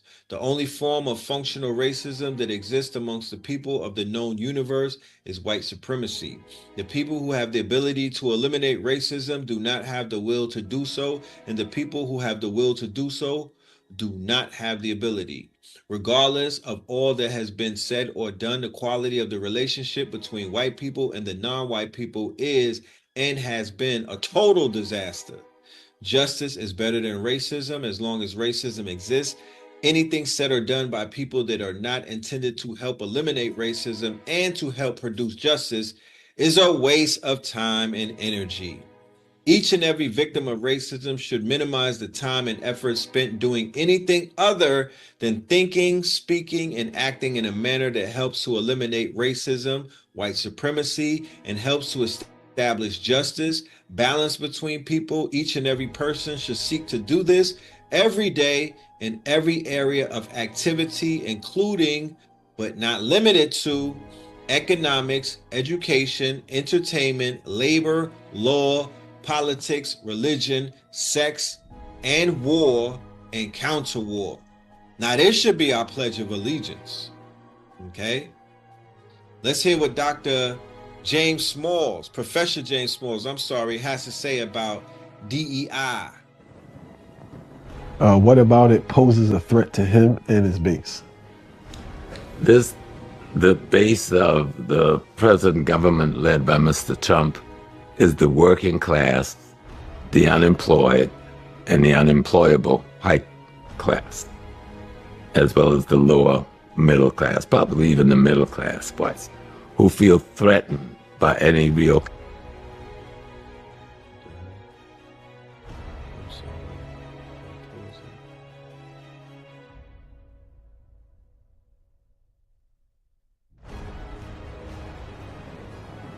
What about it poses a threat to him and his base? The base of the present government led by Mr. Trump is the working class, the unemployed, and the unemployable white class, as well as the lower middle class, probably even the middle class whites, who feel threatened by any real competition coming from any other racial or ethnic groups. And since the largest racial or ethnic group in the country, people could say it's Hispanics, but no, most of the Hispanics in the country are not citizens, so you can't say they're competition, because they can do what they're doing right now, put them on a plane and fly them out. They can't do that to the Black American population. So we are the primary competition for white male Americans. And so the white male Americans, you've created a problem for the white working class and the white underclass, but you want to make them think that blacks have created that problem. So you attack DEI as though that was an instrument that gave blacks an advantage over whites. And that's really what it's doing. They know that the people who have profited most by DEI is white people. But they don't know that because the people they're trusting is telling them just the opposite. If you want to find out who's getting the preference in the jobs, it's still white people and primarily white women right now, right? You want to find out who's getting the food stamps, it's white women. You want to find out who's the majority on welfare, it's still white people. But they don't want to accept that about themselves. You really have to show them that they're told that black people are getting all these advantages because of DEA. They're being given jobs they're not qualified for, what they don't deserve, and that's why you're unemployed. Because they don't want them to know. Next, this is an executive order. So, required reading, ladies and gentlemen, all right? The United Independent Compensatory Code System Concept, a textbook, workbook for thought, speech, and or action for victims of racism. Rising power to both of those powerful scholars, Dr. Francis Cress Wilson and Neely Fuller Jr. And also, of course, require reading the ISIS papers. Those two books right there will definitely get your mind right. And with them stripping the Board of Education and, like we were talking about earlier, beginning to take our education into our own hands, this is definitely required reading for teenagers and on. You can even start with the babies because they can understand certain concepts, but we need a book list. You know what I mean? We definitely need a book list. So inclusion, thoughts, ideas, and perspectives of all individuals. Ever have never created a sense. Starter kit or like a bundle. You know what I mean? Check this out. Keep in mind, family, this is from Fear of a Blackamoor Messiah lecture. It was 8 hours long.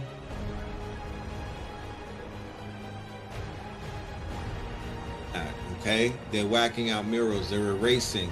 If anybody knows anything about how sorcery and witchcraft and certain type of chaos magic is done, they affect your future by whacking out your past, right? They can affect your future by destroying your past, okay?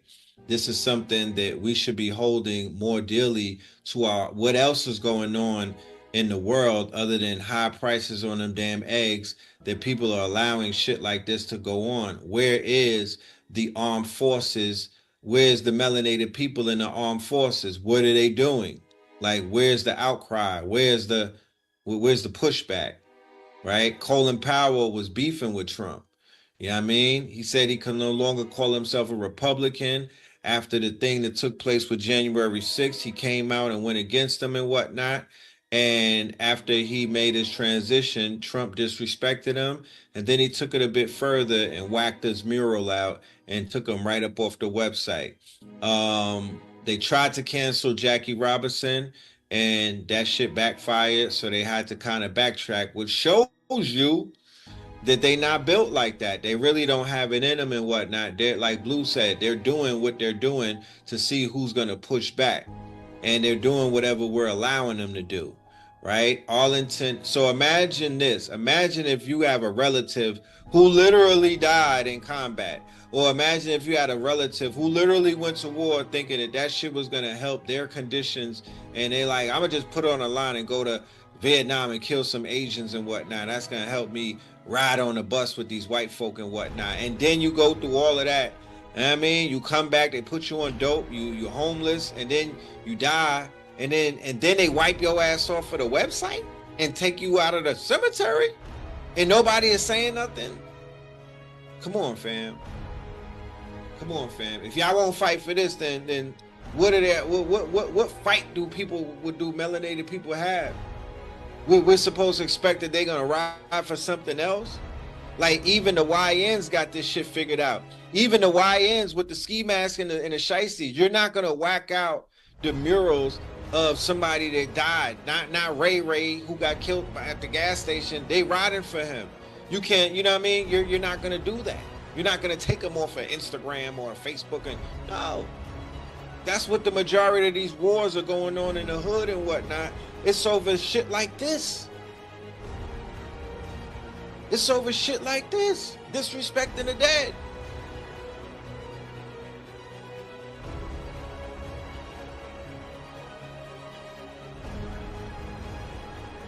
In an ideal world, I mean, I think we could save the country in a sense of,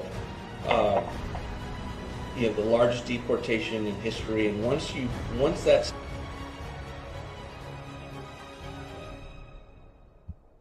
so. This is the guy from Project 2025 who Trump said, I don't know nothing about that. What they talking about? But yeah, now he's top ranked in the goddamn administration. And literally everything that if you read the book, if you read the paper, it was a white paper, 900 pages, PDF, Project 2025. They laid everything out. They had a blueprint. They had a plan. They had a roadmap. And that is what they're following in this administration to the T. In an ideal world, I mean, I think we could save the country in a sense of, the largest deportation in history, and once that starts, we're going to be winning a debate along the way about what that looks like, right? Yeah. And so that's going to cause us to get us off of multiculturalism just to be able to sustain and defend the deportation, right? If we're going to have legal immigration, can we get people that actually believe in Christianity? Is that something, or do we have to have, are we not allowed to ask questions about Sharia law? So I want to make sure that we can say we're a Christian nation. My bad. To import a video real quick. Give me 1 second. But you hear them talking, they talk, right? You hear them talking, they talk. These are the kind of conversations that they're beginning to have openly. Give me 1 minute.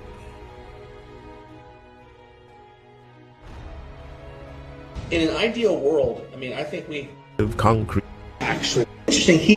That's pretty close to Christian nationalism, because I also believe in nationalism.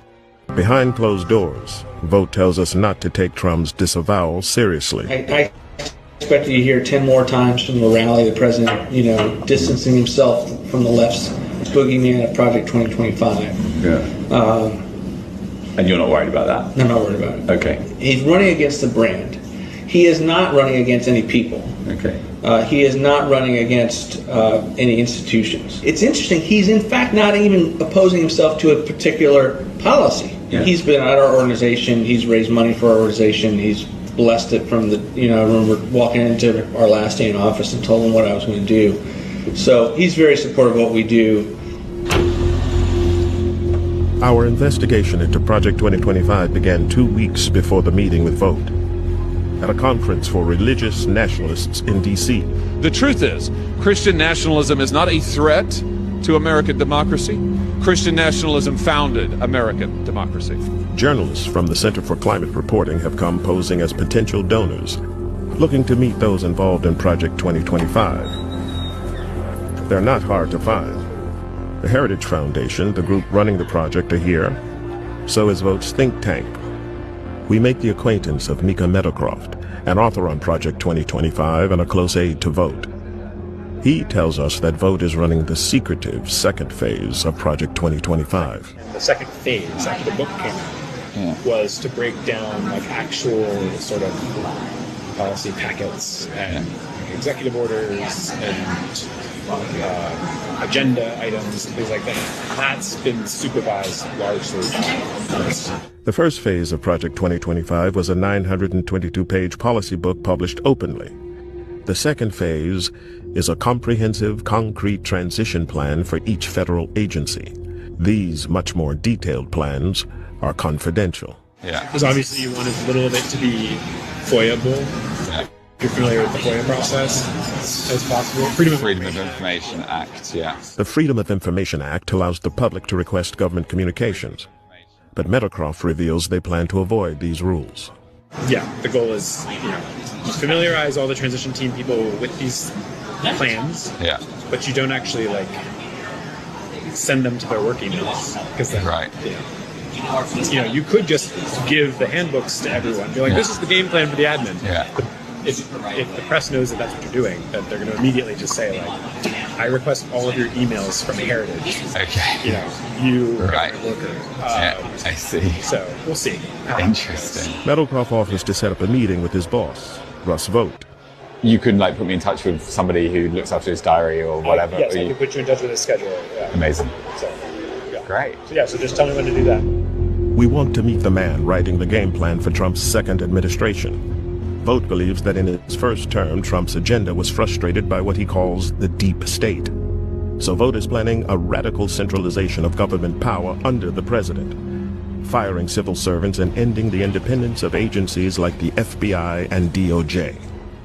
80% of my time is working on the plans of what's necessary to take control of these bureaucracies. And we are working doggedly on that, whether it's destroying their agency's notion of independence. They're independent from the president. Vote has also been preparing documents based on fringe legal theories, arguing the president has the power to use the military against protesters. George Floyd obviously was not about race. It was about destabilizing the Trump administration. Right. We put out, for instance, a 50-page paper designed for lawyers to know that the president has the ability both along the border and elsewhere to maintain law and order with the military, and that's something that it's going to be important for him to remember and his lawyers to affirm. But we've given them the case for that. With loyalists installed in key government agencies and armed with his playbook, Vote believes a radical Christian nationalist agenda can be realized under a second Trump presidency. For example, on abortion. So I think the president's actually come up with a strategy that works so long as you are giving people like me in the government the ability to block funding for Planned Parenthood, block funding for fetal tissue research. What I've told people is he had the most pro-life record ever. I've never seen him take it to stand in the way of a pro-life initiative that actually was real, politically and with momentum. And for Vote, Trump's pick for vice president shows he's serious about pushing this ideological agenda when in power. So I am very happy with the JD pick. I think it's transformative for sure. And he's, you know, think of him as a member version of what we do. So there's no think tank, no policy organization, no battle plan creator other than us for the worldview that I think Donald Trump has and that JD has. But as public backlash against these plans builds, the Trump campaign has been scrambling to distance themselves from Project 2025's authors. It's complete and utter bullshit for any reporter to write that this is the way it is. The president's made it clear these people do not speak for him. They do not speak for the campaign. But Vogt tells us that behind the scenes, things are much friendlier. The Trump campaign recently picked him to write the Republicans' policy platform, making him essentially Project 2025's man on the inside. I think the best example is like the campaign selected me to be the platform because of their views on my policy ideas, and they're not running from all of the negativity that I get from the press. I see. So they haven't been spooked on you as a person, you don't think? No, I mean, I don't think I'm going to be their transition pick because then they have all these kinds of stories. But no, the relationship is great. The head of the Trump transition team has not yet been appointed, but Vogt says that no matter who is named, he'll be able to hand over his Project 2025 battle plans directly. If it's someone like Stephen Miller or Bob Lighthizer, then all the stuff gets plugged right in. If it's not, we'll figure it out. Okay. But all of it will be designed for a theory of the case that President, if a battle plan is out there that will do what he wants, there are the people like me that have his trust that will be able to get it to him in whatever position we're at, or I could be at Center for New America, but the relationships will be there, the trust level will be there. So as you can see, they hired him for the director of the Office of Management and Budget. Okay. So he's in the cabinet. He's, you know, and Project 2025 is rolling. So that's mostly what you're seeing right now. Okay. War heroes and military first are amongst the 26,000 images flagged for removal in Pentagon's DEI purge, right? Tuskegee Airmen, women, the brothers. So this speaks to the war on woke, right? There's a culture war taking place in America.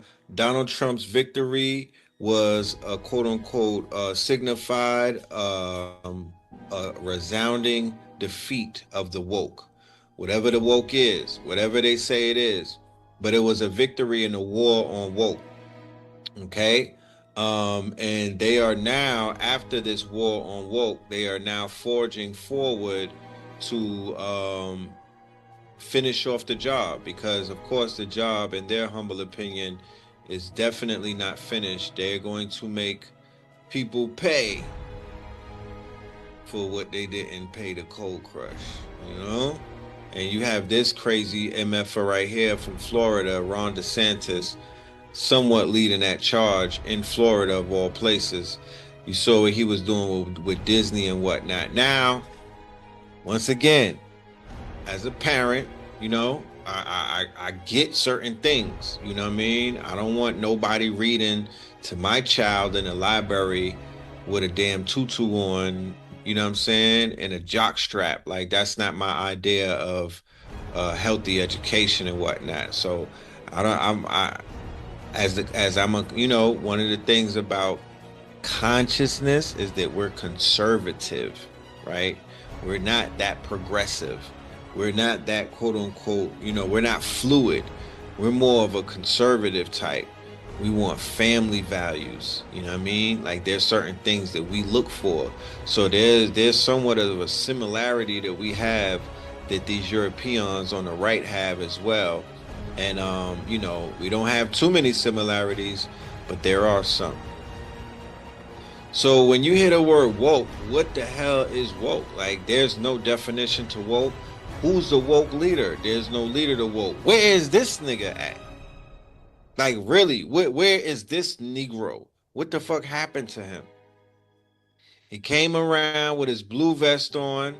He started that woke rhetoric shit and disappeared, and he's laid up with some white man somewhere. He laid up on Epstein Island or whatever the LBGT Epstein Island is. He's on that island somewhere because you know he was the face of woke when it first popped off. This is around Mike Brown and everything and all of that stuff. I don't think he was even Black Lives Matter, to be honest with you. Those three women and whatnot. Where they at? Where they at? So as everything falls apart and dismantles and whatnot, their leaderless organizations and whatnot are running for cover with no bite. They don't have no bite. They have not picked a new cadaver to stand on top of.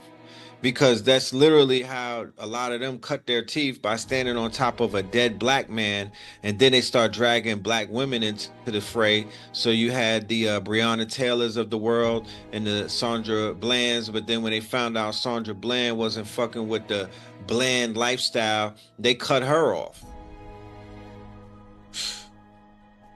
So these are all of these, you know, look at the sister. Look at her hands and then look at her face. What do we have here? The fuck is going on? Like, what's up with the hair hat? But anyway, that's Florida for you. Shout out to Florida, though. Shout out to Florida. What's going on, Florida? So they stopped critical race theory. I would have stopped it too. You know what I mean? Because that was kind of like, you know, half-ass. You know what I mean? But they want all type of, I mean, Florida, they already had their struggles, but now they really are creating an environment in that state where they want these people to just learn about, I don't know. I really don't know, but it's a shit show. Whatever it is, it's a shit show, you know? And once again, I don't hear too much pushback from the Floridians when it comes to the education, the proper education, the healthy education, the real education of these melanated babies who need to learn how to read and whatnot and keep up. Okay? The year that woke broke, a brief history of a contest. So I remember the campaign with Kylie Jenner and Coca-Cola and whatnot, when they created the woke marketplace. That was around 2017, I believe. And that's when woke became a thing. It became a marketplace, to be honest with you. That's where they took consciousness and drew a middle ground, and they monetized this quote unquote uprising that people were having, and they turned that shit into a marketplace, and then they politicized it, and then they created a generalized term that applied to everything melanated, LBGT, women's rights and all type of abortion and shit like that. Everything becomes underneath a woke umbrella. So theoretically speaking, it was a psyop. It was a psyop. It was a CIA psyop, and it was utilized to create a false reality. Like Blue was talking about how Trump has created this alternative universe. This shit is really an alternative universe because it's really not real. So Elon Musk became Dark MAGA based on the fact that he lost his child to LBGT, and he's calling it woke, but that's not what it is, because they were being, you know, they were gay people and transvest and people doing transformer activities way before the term even came out. So what the hell are they talking about? But I know what they're saying with this whole thing about the pronouns. They got it on Facebook, they, them, him, shim. I don't know what that is, but they're saying dead naming when you misgender somebody of the different, you know, there was 100 genders. I see. So that's so I was tricked into doing this, and you know, it wasn't explained to me that puberty blockers are actually just sterilization drugs.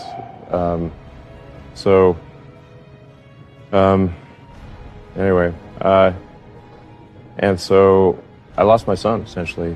So you know, they call it dead naming for a reason. Yeah, all right. So the reason it's called dead naming is because your son is dead. So my son Xavier is dead, killed by the woke mind virus. I'm sorry to hear that. Yeah. I can't imagine what that would be Jordan like. Peterson of all people. Yeah. So. Keep in mind, Yeah, these and are there's lots of people in closeted that situation homosexuals now. that you're looking Right. It's not pretty, and lots of demolished kids. Yes. Yeah, well, So- that's a good reason to be the final straw. All right, so let's. So I vowed to destroy the woke mind virus after that, So and we're making some progress. here you have Join a the club. father, Yeah. right, who's deflecting on his failures, right? And he's deflecting, he's blaming it on a woke mind virus, but he won't look in the mirror and admit that maybe you effed up to some type of degree and whatnot. Maybe you might not have been there for Xavier.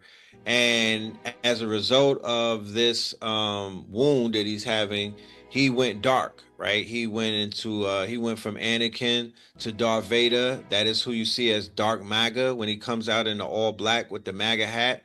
He turned into, and Trump is the emperor, and he is the Darth Vader of the empire right now. And he's going to do everything in his power to initiate more than just a culture war. It starts as a culture war, but it will turn into something else if Elon Musk has it his way. Okay? If he has it his way, it will turn into a full-out civil war. And he tweeted that the other day that a civil war is coming. Okay? But they want blood, right? They want blood. They want to fight themselves, right? Once again, this don't got nothing to do with us. I don't give a fuck what they saying about woke this, woke that. That don't got nothing to do with our people, bro. You understand? That don't got nothing to do with our people.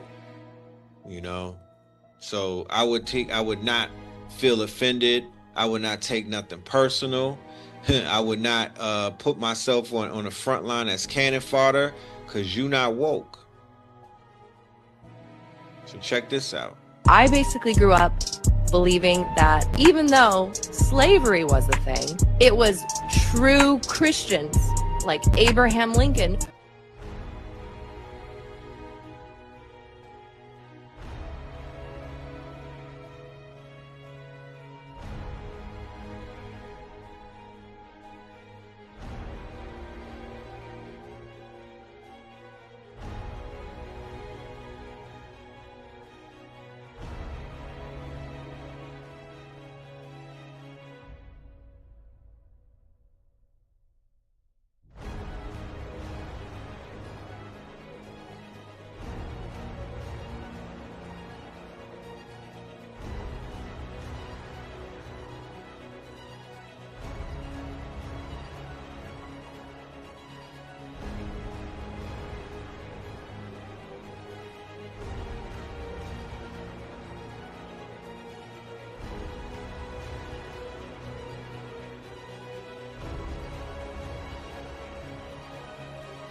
And it's all deep meditation because agenda involved agenda, and he's eating the mermaids, my niggas. You know what I mean? He had too much he's eating the mermaids, my niggas. You know what I mean? This is him.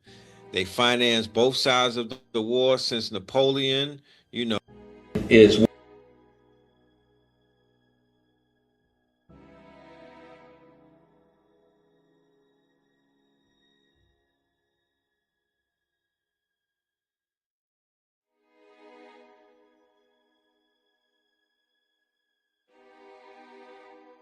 wants to teach. This is what Florida wants to teach. This is what Trump wants to teach. This is what they want to do when they privatize a school and take over. They want to erase any idea of Negroes waking up to any type of truths that will shame them and put them in their inferiority complexes and trigger them and bring about the white fragility and, bring back deaths of despair amongst their people because they can't face the truth, right? This is dangerous. Wars are started over ideas and concepts, and the ideas and the concepts are going to continue to clash, because I personally will not live in a false reality, nor will I subject my children to live in a false reality, nor will I be around anybody else that somewhat lives in a false, nor will I do business.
Okay, we back.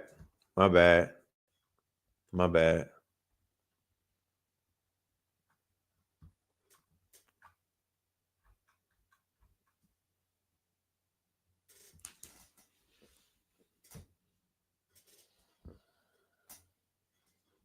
Yeah, we good now? Okay, no doubt. My bad.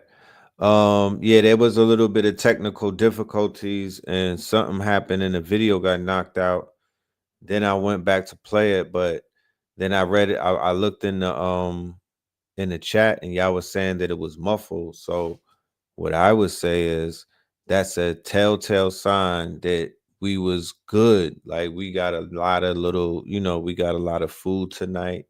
That was a little preview of an 8-hour meal. You know what I'm talking about? A little, this 8-course, it's an 8-course meal. So that was just one course right there. I'm gonna let y'all chew on that. You feel me?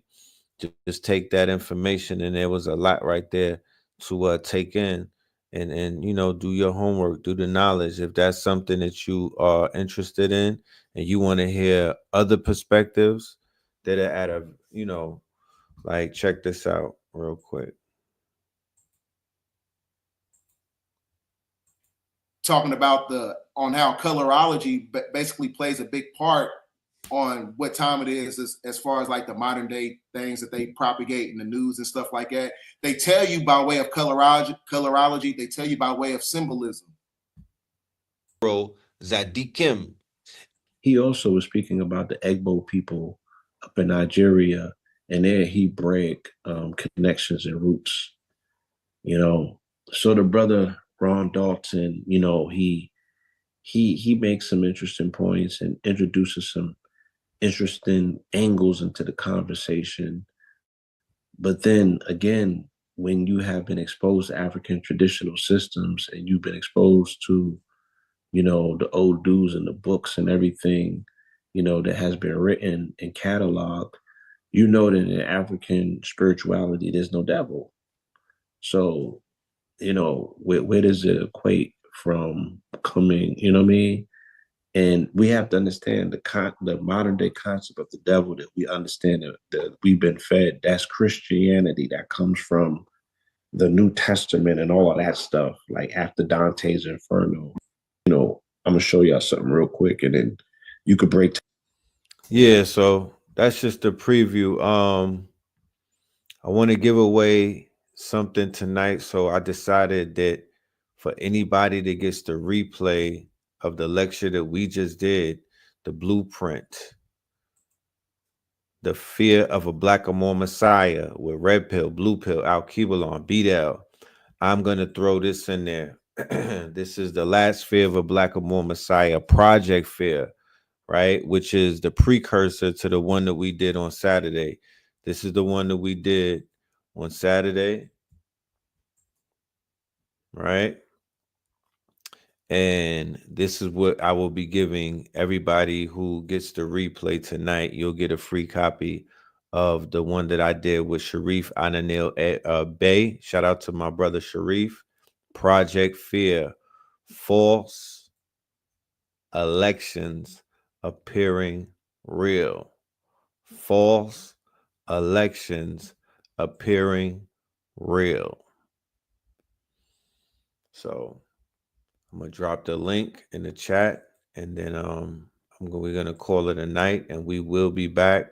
I do want to remind the family that we have some upcoming events. Give me a moment.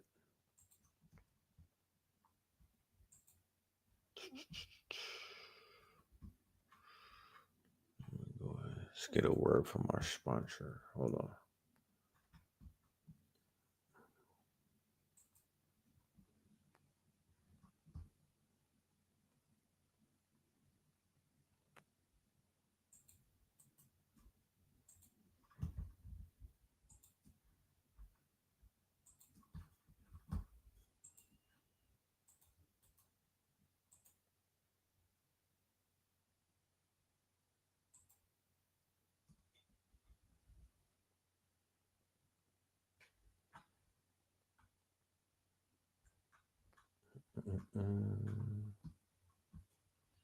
Yep, so there we have it.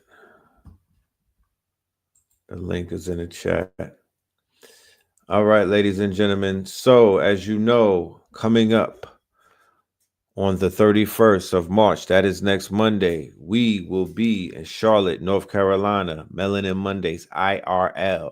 We're going to be at Voltage Lounge, 3501 South Tryon Street. All right, 3501 South Tryon Street at the Voltage Lounge. That's a change of address, ladies and gentlemen. Melanin Mondays, IRL. Charlotte, North Carolina. Be in the building. We will be there. All right. Check us out. All right. 3501 South Tryon. And then we also have AI Accelerated 4.4 March Madness with me and the good brother Spin City. That is on Friday, every single Friday for the month of March. March Madness, AI Accelerated 4.4. Shout out to all of my KT aliens, all of the students who have been holding it down. And then also, we want to let you know on 4/4, okay, 4/4, we will be in Richmond, Virginia with AA Rashid. We will be in Richmond, Virginia with AA Rashid. Pull up to the RVA Boombox, all right, at the RVA Boombox from 9 p.m. to 1 a.m. We will see you in the building, and from 5 p.m. to 9 p.m. at Charged Up Flagship Store, all right? So with that being said, ladies and gentlemen, I want to say thank you for holding it down with us tonight, and just being in the building, asking questions, sharing your energy, sharing your thoughts. And we'll be back. Let me see. Oh, Techno Tuesdays. We'll be on Techno Tuesdays tomorrow for all of my technocrats. I did make a call on IG for engineers, coders. We are team building. All right. We are team building. We're about to have a huge Zoom call. So if that's you and you're in the audience, this is the email that you can respond to, and we will be able to bring you in and see if you're what we're looking for, Let me drop the link real quick. There goes the email. Send it to that email. All right. Send it to that email. And shout out to everybody in NC. We will be seeing y'all next Monday. You dig? I'm down to get to this whole 369 factor. But yeah, peace. Red, blue, purple light, friends. Red, blue, purple light, friends. Facts. Red, blue, purple light, friends. Red and blue, purple light, friends. Facts. You can get to know the ledger, sacrilegious Sunday to Melanin Monday. You can get to know the ledger, my love. Just open your third on Thursday. Lord, the food, the art, the clothes, the Vatican's getting exposed fast. We put the show on the road. You better stay on your toes. I was till the land focused on the ego. Then I opened my heart, let go of the ego. Grand after grand, we're stacking up these C notes. Facts, facts, yeah. We gon' put this shit on our backs. Facts, facts. We in your city, pull up where we at. Facts, peace, love and light. Peace, love to the family. Peace, love and light. To the family. Peace, love and light. To the family. These days and time, black man, is going to be the time that you have been waiting for. You came here for a reason. Whatever pressure, whatever adversity, whatever the fuck you feel, I don't know what you feel, but whatever you may be feeling is going to push you, and it's going to provoke you, and it's either going to make you or break you, similar to how pressure busts pipes or the shit makes diamonds.